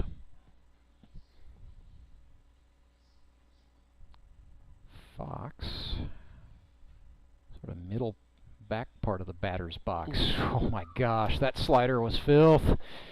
Jared chased. Yeah, right in his wheelhouse. It wasn't an outside slider. I think Clay probably missed. It went towards the middle of the plate. Fox will probably regret not having that back, but we got deuces here. See what Clay comes with. It is indeed deuces wild. Murphy from the chest. Nope, check throw. That was done with a little bit more purpose, with the tag from Tyler Rusk not in time to get Carlson. This is great. Two of the GRBL's greatest facing each other right now. Elimination on the line. Murphy, they set him up outside. Runner goes. The ball was thrown outside. Chaffin's throw a little wide right, and Jacob Carlson steals second. He is into scoring position. Opportunity making with that knockin' for Branson. You know, that's always tough as a hitter to see a runner run with your peripheral, then have the balance and know where the zone is to let that ball go. So now it's full count. So now all of a sudden, base hit makes it a one-run game. Veteran stuff from Jared Fox. Just sort of lets that bat dangle over the plate before he cocks it back to his shoulder. The slider, Fox was waiting. High chopper, Blim trouble. With it at short. The throw across in time. Mark Blim with just enough gunpowder in the old muzzle loader to get the out. The 6-3, and Clay Murphy continues to just wiggle his way out of trouble with runners in scoring position. 6-4 is the score. Springfield Mets lead the Branson Showmen. It is the 7th inning stretch, sponsored by Sumit's Hot Yoga. And at Sumit's Hot Yoga, you are going to feel awesome. I need a change. My workouts are too boring. Oh, I've got an amazing workout for you. Hot Yoga. I've lost weight and I'm more flexible. Try our community classes for only $8. Sumit's Hot Yoga. You are going to feel awesome. Acme Towing Company. That's too far away. Let Henry's do it. Nah, we're ready to close. Let Henry's do it. Henry's is ready to take your call right now. From compacts to semis, Henry is here to help 24/7. Save yourself the hassle and make us your first call. Henry's gets there fast, offering multiple locations to serve the Ozarks. When you're stuck on the side of the road, make the right call. Let Henry do it.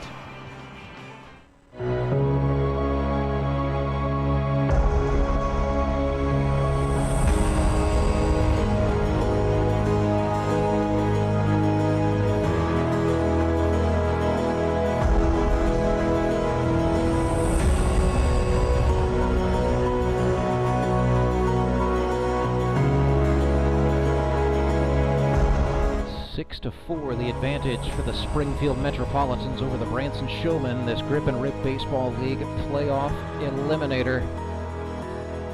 Eliminator Sunday winding toward its conclusion. It's been a good one, and this has been an absolute fight. Rance alongside the Godfather Tony Lewis. This game, Tony, a little bit of everything. We saw some fireworks early, a 2-run home run off the bat of rookie Tyler Rusk for the Springfield Metropolitans. He wasn't done, picked up 2 more RBIs in the 3rd inning. Showmen have battled back twice. Big RBI double from Jacob Carlson gave them an advantage at one point.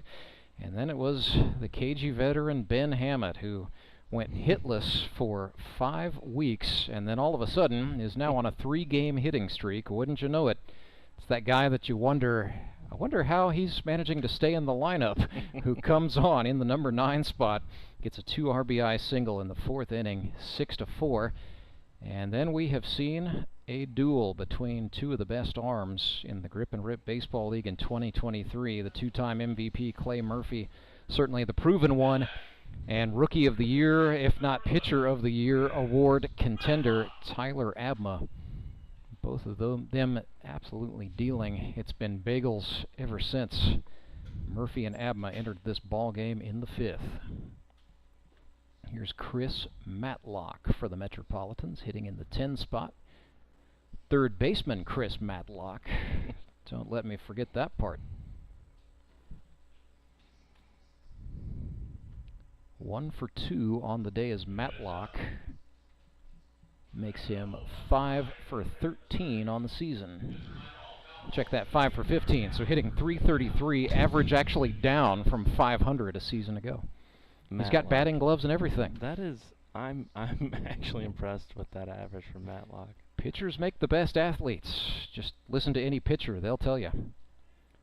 Not that time, as he just looked at strike 3, and now he's might be a little ill-advised, but I think he knew how far to push the envelope before making his way to the dugout to take a seat. So Chris Matlock gets parked by Tyler Abma.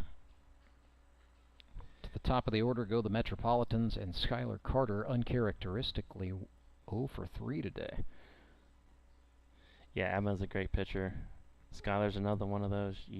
As a defensive person, you do not like seeing him at the plate. Normally a pull hitter, but I think he did. You know, as he has aged, Skylar Carter has become more and more of an opposite field kind of poker from that left-handed batter's box. But the GRBL's all-time leader in base hits. Yeah, the Mets top of the order, just like a lot of the teams in GRBL. Pretty good. 2-1 from Abma to Carter. Low. Didn't go the full 60 feet 6 inches, I don't believe. Abma's just a college pitcher. You just see it. Ooh. And he walked him. Skylar Carter probably not happy to be hitless, but happy to be on for the first time today, and always a threat to steal. So he's on for Clay Murphy. You know, so Clay Murphy and I, as we happened to find ourselves all dressed up with nowhere to go in a Springfield emergency room, got to talking about Tyler Abma. And, you know, what I like about Abma is I think he just disguises his stuff really well. You know, everything is thrown with the same mechanic, so he doesn't really tip anything. That was a fastball. Fox fires to second, and Carter does in fact steal, almost slid over the bag, but he dragged that back foot. Safe is the call. We got 2 original 60 guys. Yeah, Matt Spangler. These guys have been teammates a couple of times. So I'm sure they were enjoying something friendly right there. Nonetheless, a stolen base for Carter. So what Clay Murphy told me about Abma is, yes, you know, the motion is consistent every time, but you know, he throws a very heavy baseball, sort of akin to, I always say Dan England throws the heaviest ball I've ever caught from anybody in the Grip and Rip League anyway, but there just is a weight about it. And so if you hit the ball, you feel it in your hands and arms and even into the core of your body. The velocity keeps going even towards the tail end of the pitch, and that's what makes it heavy. And Abma has had a lot of success with that in his high school career at Miller and at Drury and now in the GRBL. 2-0 to Murphy. Swings. He's going to be feeling that one tomorrow. It's in the hole to Rennie. The shortstop. His throw is offline. York's trapped it. Murphy is going to be safe at first. The throw to third not in time, and it's first and third for the Mets. E6 charged to Branson, but here we go. Golden opportunity for Springfield to try to pad what is presently a 2-run advantage with number 7 Harrison Waters walking in. Yeah, unfortunately, good play by Carter. Throw a little off the bag. Runners at the corners with 1 out, and also, again, another very dangerous hitter in Harrison Waters coming up to the plate. Yeah, this is the time for the Mets to try and put this one a little away.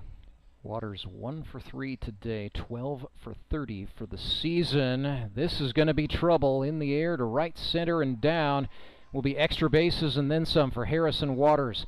Carter scores. It's a 3-run advantage for the Mets. Waters is going to woe up at third, a 2 RBI triple for Harrison Waters, his 13th hit of the season. Exceedingly lucky for the Springfield Metropolitans, who now lead by 4. Yeah, what can you say? Harry gets another triple, 2 RBIs right there. You kind of saw that happen before it did. You wonder if Tyler Abma wishes he maybe would have picked a different pitch right there. Just a little window of opportunity was all it took for a hitter of the caliber of Harrison Waters to take full advantage. Tyler Rusk, who's 2 for 3 today with a home run and 4 RBIs, bats here. Rookie calls Sedalia, Missouri, his hometown. I wouldn't be surprised if Russ gets a couple, maybe a end-of-the-year award. He's been very impressive this year, even in open workouts before the season started.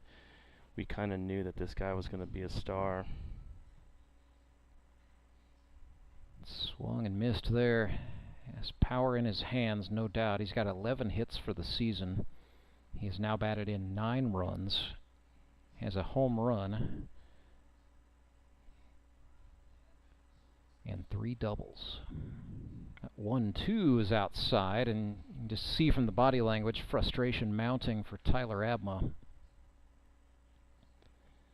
Yeah, he's got to be careful right here. I mean, game's not completely out of reach. You got to focus right here.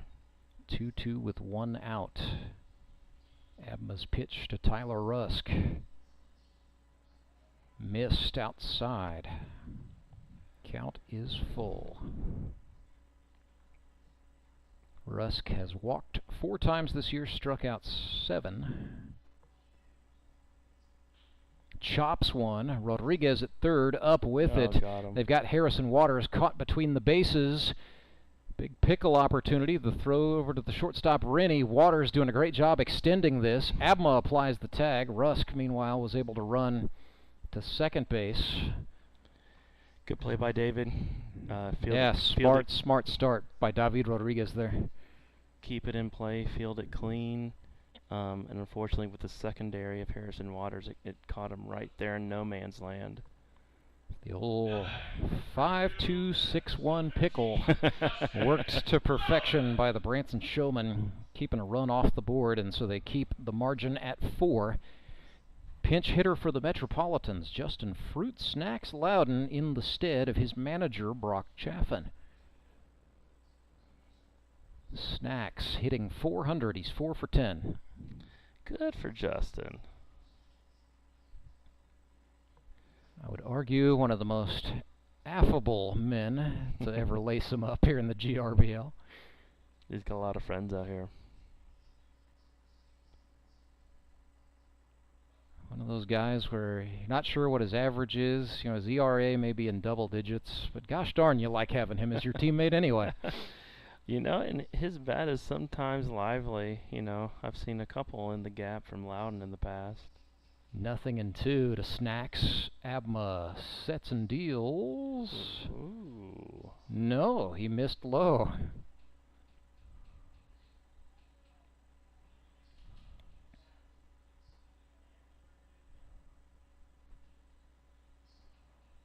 Abma comes set. 2-strike pitch. Loudon chops this one. It's into play. It's high. Rodriguez had to barehand it. Oh, nice idea, but then the Showman failed to execute it on the back end. Tyler Rusk had to dive back to third base, but David Rodriguez almost got him with the old dipsy-do dunkaroo. Well, instead, it's first and third. Well, there you go with Loudon. Manages the 6th hit of the season right there. And that is an infield single out of all that. You know, he didn't exactly paint the Mona Lisa, but he got on. I think a lot of it in this league is just put it in play, see what happens. I say that a lot I find to especially young players who are frustrated at some point along the way, and I think every GRBL ball player is going to be frustrated at some point if they hang around long enough. You just say, hey, look, you know, not everything is going to be an artful masterpiece. Sometimes you have to be willing to succeed in ugly fashion in this league. The 1-0 to Mark Blim. Ooh, it's a good pitch. There you go. Mark looks like a new man. He looks trim and fit. He looks good. Definitely has dropped a few lbs, I think. I also know just working out a lot with his son Dylan, who's on the baseball team at Baptist Bible College. Ooh. Oh my goodness. Yeah, Mark Blim knew he was fooled from the get-go and just has to kind of nod and say, okay, Tyler Abma, you got me there. That slider had movement, or curveball, so whatever that breaker was, that had movement. Slurve, dare I suggest. Here comes a 1-2. Looks like they're setting him up outside to chase. He does not.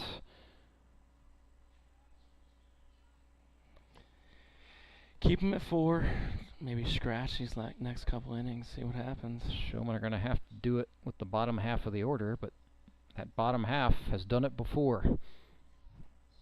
2-2 to Blim. Got him on strikes. Tyler Abma got hit, but he got out of the inning. 8-4 is the advantage for the Springfield Metropolitans. No surprise, Clay Murphy is going back to the hill to defend it when we come back. It is the Grip and Rip Baseball League playoffs right here, live and free on YouTube. Back right after this. When Gary and Sandra Henry started Henry's Towing nearly 5 decades ago, customers knew that Henry would be the guy coming to help. People would call and ask to let Henry do it. And as Springfield has grown, our family has grown as well, so there's always someone around to come help you out. Everyone at Henry's is a member of the family, fully trained and as dependable as the original. With a family this size, help is always right around the corner. So if you find yourself in need of roadside assistance, remember to call the name you've grown to know and trust. Remember to let Henry do it! Do you ever wake up and feel like you're already out of energy? I haven't felt that way since I started doing yoga. You do yoga every morning. Best change I've ever made. Try our community classes for only $8. Sumit's hot yoga. You are gonna feel awesome!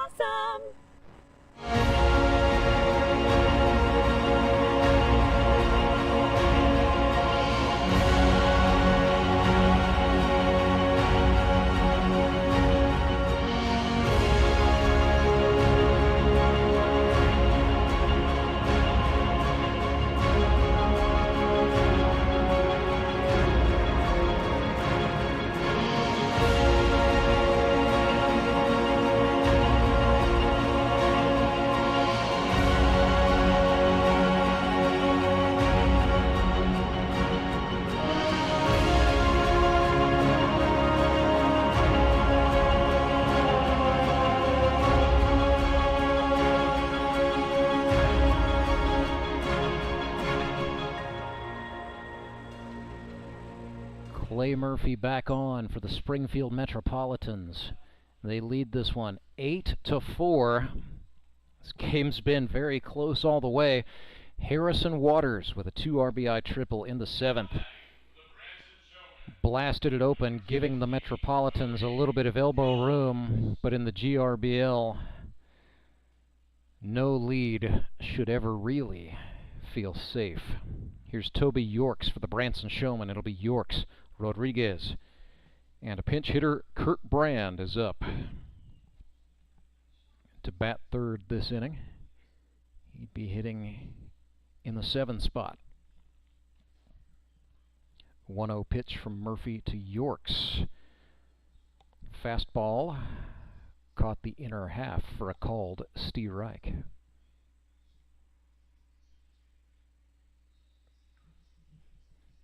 The 1-1 swung on, cut foul.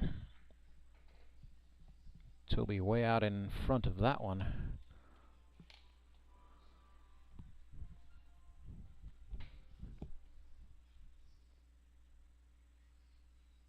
The 1-2, that's high.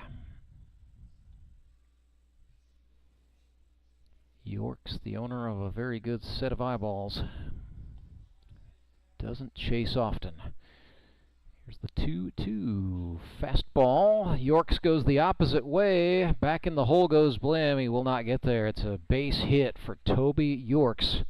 Trying to get something started for the Showman here in the 8th.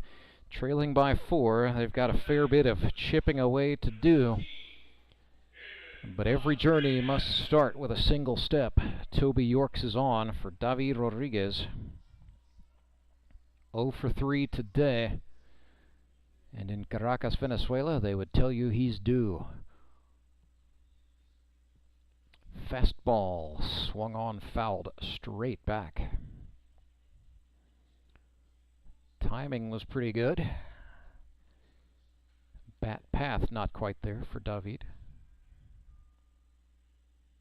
Facing his former teammate Clay Murphy as the shadow starting to creep onto the infield, and that can absolutely mess with a hitter's vision as the baseball comes from the pitcher's hand in the light into the shade and across the dish. 1-1 to Rodriguez. Whew. Well, that was a 1-2 actually. Down on strikes he goes. Doesn't matter. Rodriguez gone, and the batter is Kurt Brand, pinch hitting in the stead of the pitcher Tyler Abma. However, don't get too excited. Abma can just as well re-enter and continue pitching in this game. That's what I expect. So Kurt Brand, 1 for 10. Oldest player in the league, the physical therapist from Springfield, Missouri.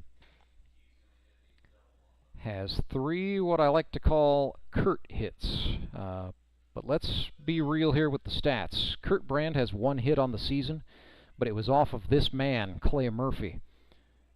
If you're going to have 1 hit, that's a pretty good one to get.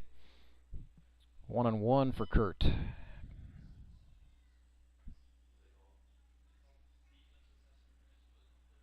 Slider swung on. Back goes Matlock. His throw to second is in time. The throw to first will not get Brand. So the Mets fail to turn the double play, but they do keep Toby Yorks out of scoring position, and they do get the second out on the board. So that brings up Logan Prock.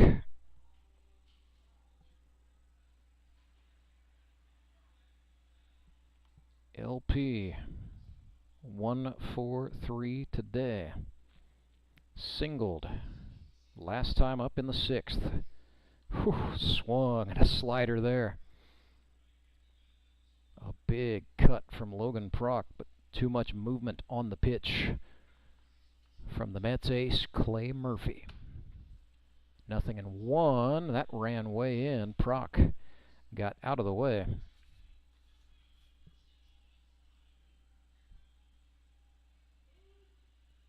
Infielders playing fairly back. Outfield playing Prock to pull it. And he looked at strike 2.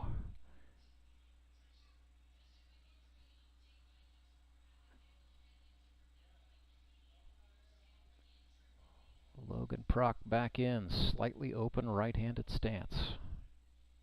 Murphy looks back at the runner Brand, who's just taken a couple steps off, then comes home. That slider didn't slide, and it's 2-2. So Clay Murphy, objectively speaking, has had pretty good stuff today. Although he'd tell you, maybe not his best.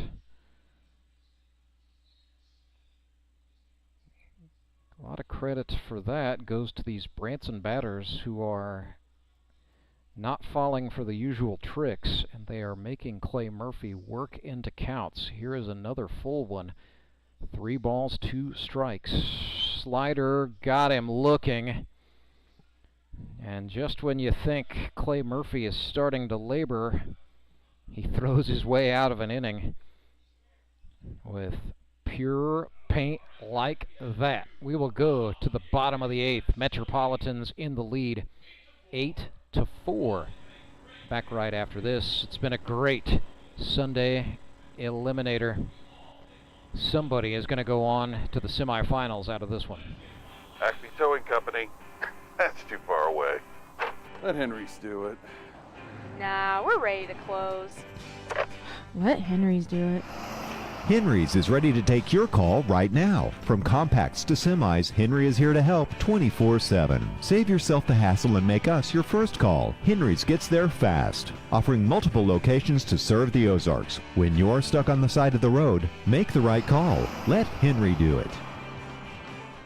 Support local, give local. We hear it all the time, and when it comes to blood donation, there's an easy way to make sure your gift is being used in your community. Donors with Community Blood Center of the Ozarks provide every drop of blood, platelets, and convalescent plasma to patients in over 40 area hospitals. How do I know why that's important? Because my youngest daughter, Jocelina, is alive today thanks to local blood donors. Find out how you can help at cbco.org. Local donors, local patients. That's the Community Blood Center of the Ozarks difference.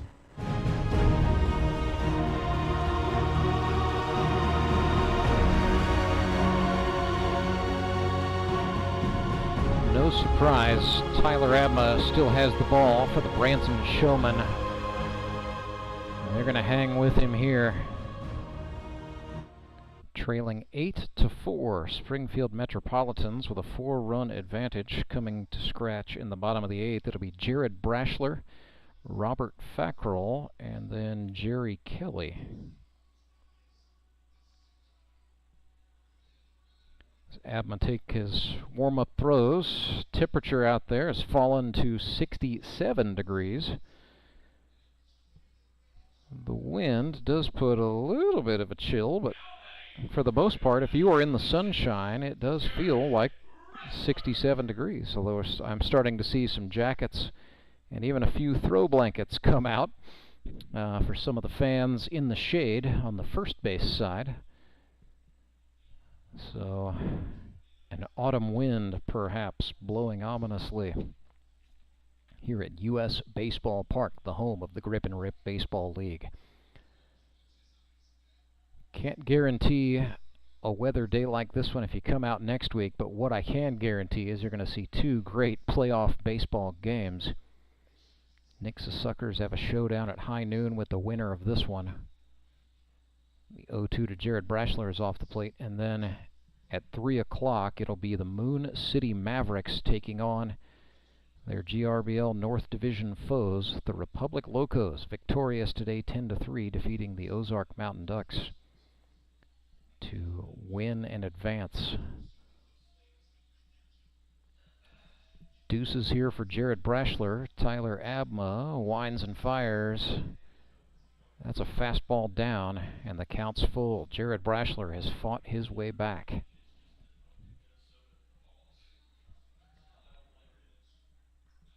Payoff pitch. Swing and a fly ball.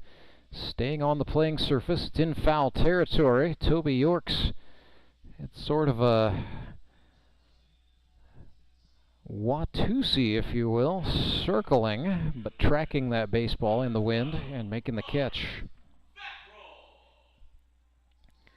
And then, of course, if you're going to come to one Grip and Rip baseball game this season, make it Sunday, October the 22nd, 5 p.m., our confirmed start time for the Howard Bell Trophy Championship game.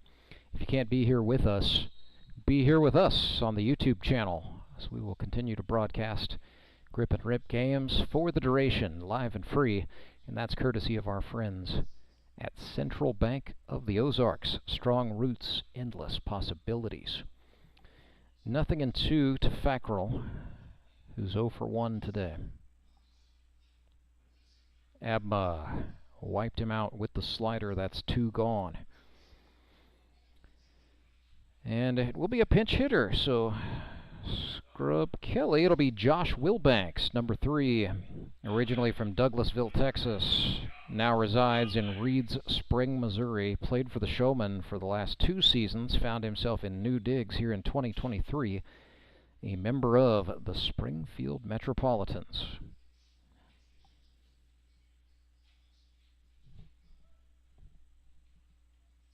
Wilbanks watched ball 1 go by low and away.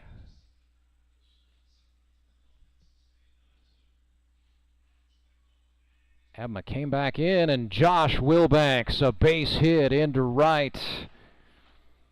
Snaps out of a cold streak against perhaps the guy who's been the best pitcher in the league right up to now, Tyler Abma. That's a nice piece of hitting from Josh Wilbanks. Taking what is given. I know he studies jiu-jitsu. Used a little bit of the philosophy there. Wilbanks, like water, took it the other way into right and gets a no-doubt base hit. So he's on for Chris Matlock with 2 outs. Matlock golfs one, absolutely pulls it into left. And look out, the Metropolitans in business with the bottom part of the order. Back-to-back singles. Catching the Showman in a moment of respite, perhaps. And now they've got 2 outs, 2 men on, and the batter is number 2, Skylar Carter. With 73 hits, he's the Grip and Rip League's all-time leader in 8 seasons. He's won the MVP award. Matter of fact, did it in the league's inaugural year, 2016. He's won the Gold Glove since then. What he'd like to win is a Howard Bell Trophy as a member of the Springfield Mets.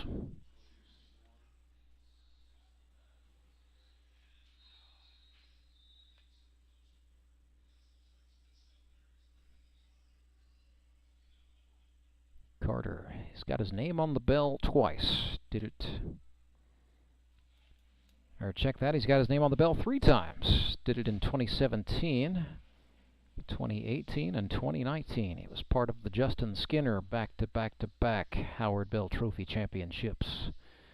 Time is called.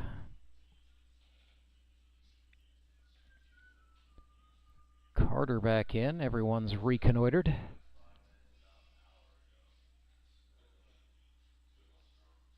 One fastball. Foul ball is the call there, so 1-2.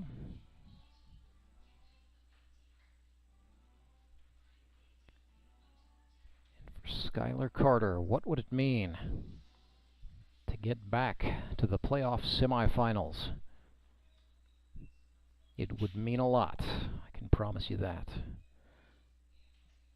Don't want to put words in his mouth, but I know for Skylar Carter, this experience is an exceptionally meaningful one. Not having the best of things today as Tyler Abma gets him on strikes. But the Springfield Metropolitans appear poised. Clay Murphy goes to the mound for the 9th and final inning right after this. It is Grip and Rip Baseball. I'd like to say a big thank you to Henry's Towing, the league's presenting sponsor, and the sponsors of our streaming coverage here on the YouTube channel for the last 3 seasons, Central Bank of the Ozarks. Back with the 9th right after this. Mets lead 8-4. You know the meaning of dedication.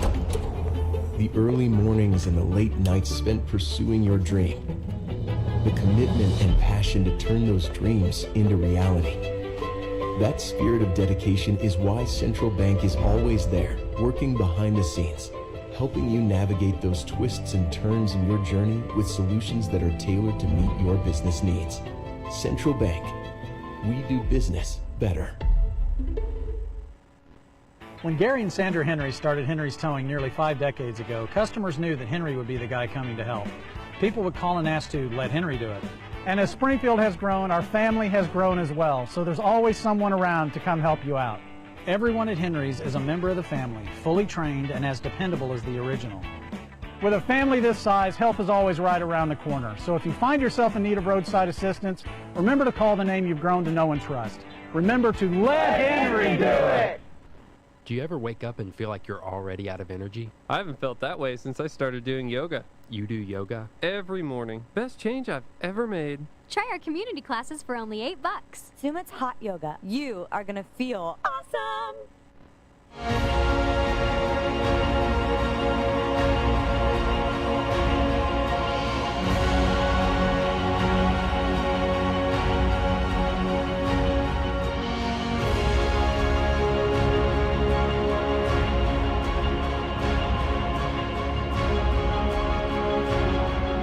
Commercial-free ninth inning presented by Central Bank of the Ozarks, and the Branson Showmen are down to their final 3 outs, trailing 8-4. The Springfield Metropolitans on the verge of the playoff semifinals. Pinch hitter is Colter Rance. His first offering from Clay Murphy is a ball high. 1-0 for the pastor from Nixa, Missouri. Make that 1-1.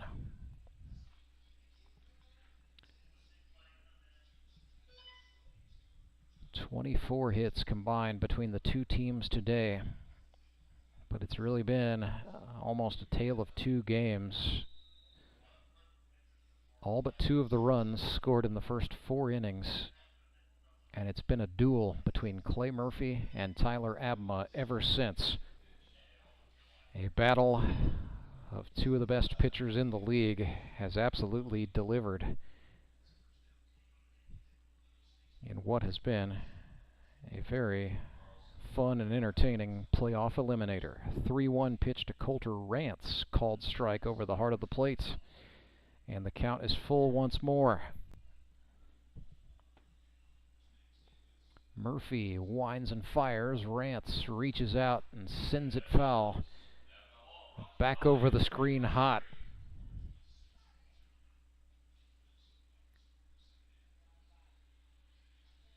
Rance back in. 3-2 payoff. Another foul. He just touched it.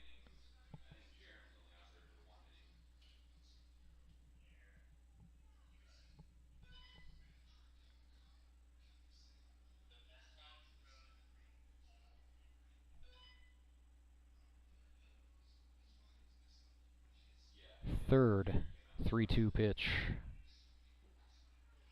Got him looking. Murphy. Another strikeout. 9 on the day. Number 10 man in the order is Brady Dean.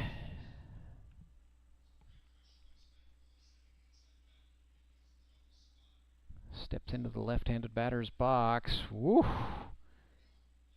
Murphy ran that one in, way in. Sent Dean bailing backwards. And now the shadow that we talked about most certainly in play. You can see it on your screen as the darkness about halfway between the pitcher's mound and home plate. And that absolutely plays a factor for batters trying to recognize pitches coming at them from the light into the shade. The 1-1 just makes it hard to pick up the spin on the ball. Can make it hard to figure out where the ball is going to be in relation to the zone. Just adds a layer of difficulty to it all. And a 2-time MVP in this case, throwing it for the Mets. But Brady Dean is ahead here, 3-1. Clay Murphy fires that one in, and he walked him.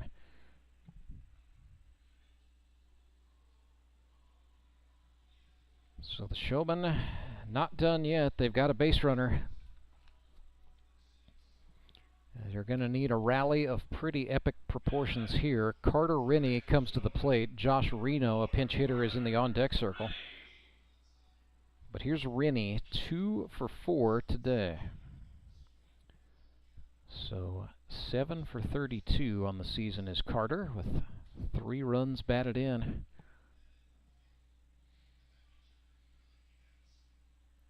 Murphy starts him with a slider for a strike.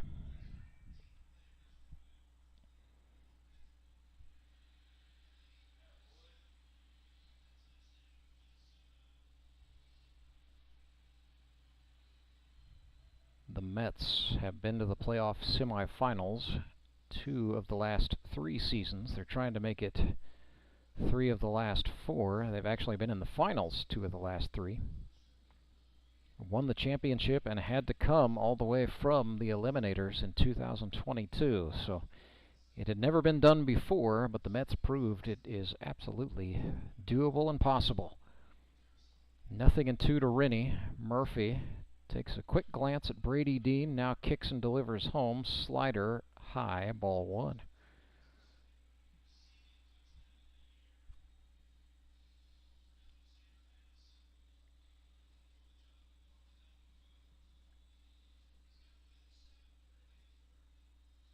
Rennie reached. It's going to be a wild pitch off the shin guard of Brock Chaffin. Back to the screen it goes, but no problem for Brady Dean to advance. He's now at second. A very rare mistake between these battery mates, Brock Chaffin and Clay Murphy. Logged a pretty fair bit of time together at Missouri State, although Murphy threw a lot of pitches to Luke Voigt, who has since gone on to become, yes, that Luke Voigt of Major League Baseball fame. Rennie chases, down on strikes he goes. That is now 10 in the game for Clay Murphy. And the Branson Showmen are down to their last one. Josh Reno steps up here. Last chance of the 2023 season. Springfield Mets up 8-4, trying to advance to the semifinals. Nixa Suckers waiting for them.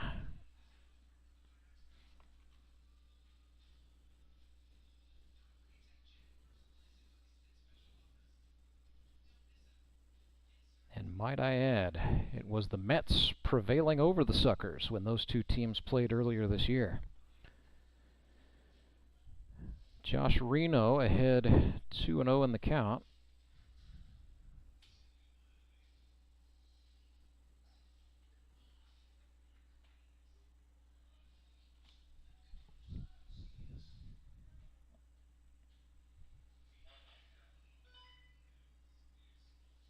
It's 2, or check that. We're showing 1 and 2 was what the umpire showed on his hands.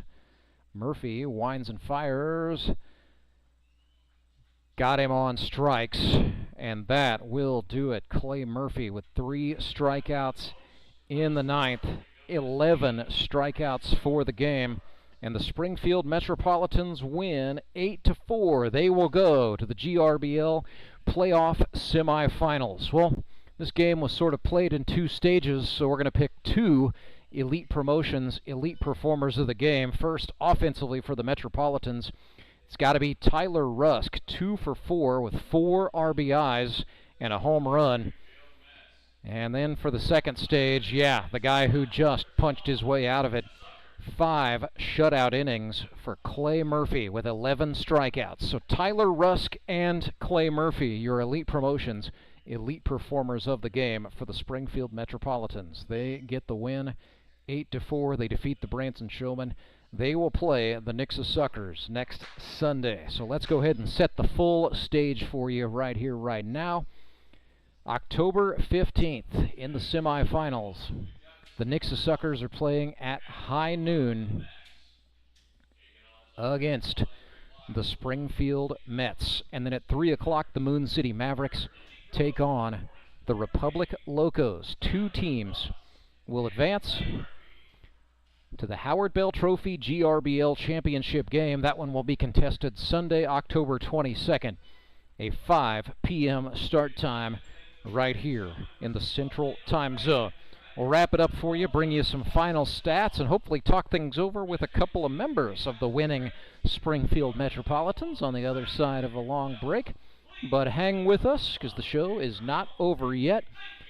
Wherever you're watching from, folks, thank you so much for inviting us into your homes to watch Grip and Rip Baseball.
where the Springfield Metropolitans are winners. There we go. I grabbed the wrong headset. As I said, Rance Burger back with you live at U.S. Baseball Park, where the Springfield Metropolitans are victorious 8-4. They defeat the Branson Showmen in the second of 2 playoff eliminators today. So the Metropolitans advance. They will meet the Nixa Suckers next Sunday in a showdown at high noon in the GRBL semifinals. Pleased to be joined by our 2 elite promotions, elite performers of the game. Tyler Rusk has got the big gold Metropolitans belt, and then Clay Murphy here by way of his 5 shutout innings. Well, Tyler, let's start with you, because this was a game that was really played in 2 halves. I kind of felt like saw a nice back and forth early between pitchers Chris Matlock and Cole Rourke, but it was you absolutely getting the better of Cole Rourke. Let's talk about the home run, my friend. Yeah. What did you see on that pitch? Well, I mean, I knew that you know, he was struggling with his arm, so I just knew I needed to wait back, and it ended up working out, put it over the fence. So I think that baseball had about 1.5 seconds of hang time on it. It sure got out of here in a hurry. But what is it like, and what is the unique challenge of having a 16-foot wall out there guarding anything you're trying to hit out? Well, I mean, if you hit it too high, it's not going to go out. If you hit it too much of a line, I mean, you're going to hit the top of the fence, which I did that early, like before the season started, and I was hoping that wasn't going to happen again that time. So luckily I got it over. Then we settle into a pretty good pitching duel. What can you tell me about the level of tension as the game went on, and as we had a pretty close back and forth? Yeah, so they were doing a pretty good job of mixing it up, you know, and then we had Dishman come in for a solid inning to shut him down a little bit, and then Murphy came in and did his thing. So yeah. So speaking of doing his thing, Clay Murphy, 5 shutout innings for you, 11 strikeouts. A couple of times the Showman got some guys into scoring position, but you know, you wiggled your way out every time. Let's just talk about how you're feeling. First of all, we're not too far removed from when you and I were having a pretty in-depth discussion in an emergency room in Springfield. Right. So we've come a long way since then. How close, realistically, to 100% are you right now? I mean, physically, I feel like I'm 100%, but every time a ball comes near my face, I'm like, oh, and, you know, I get a little nervous again.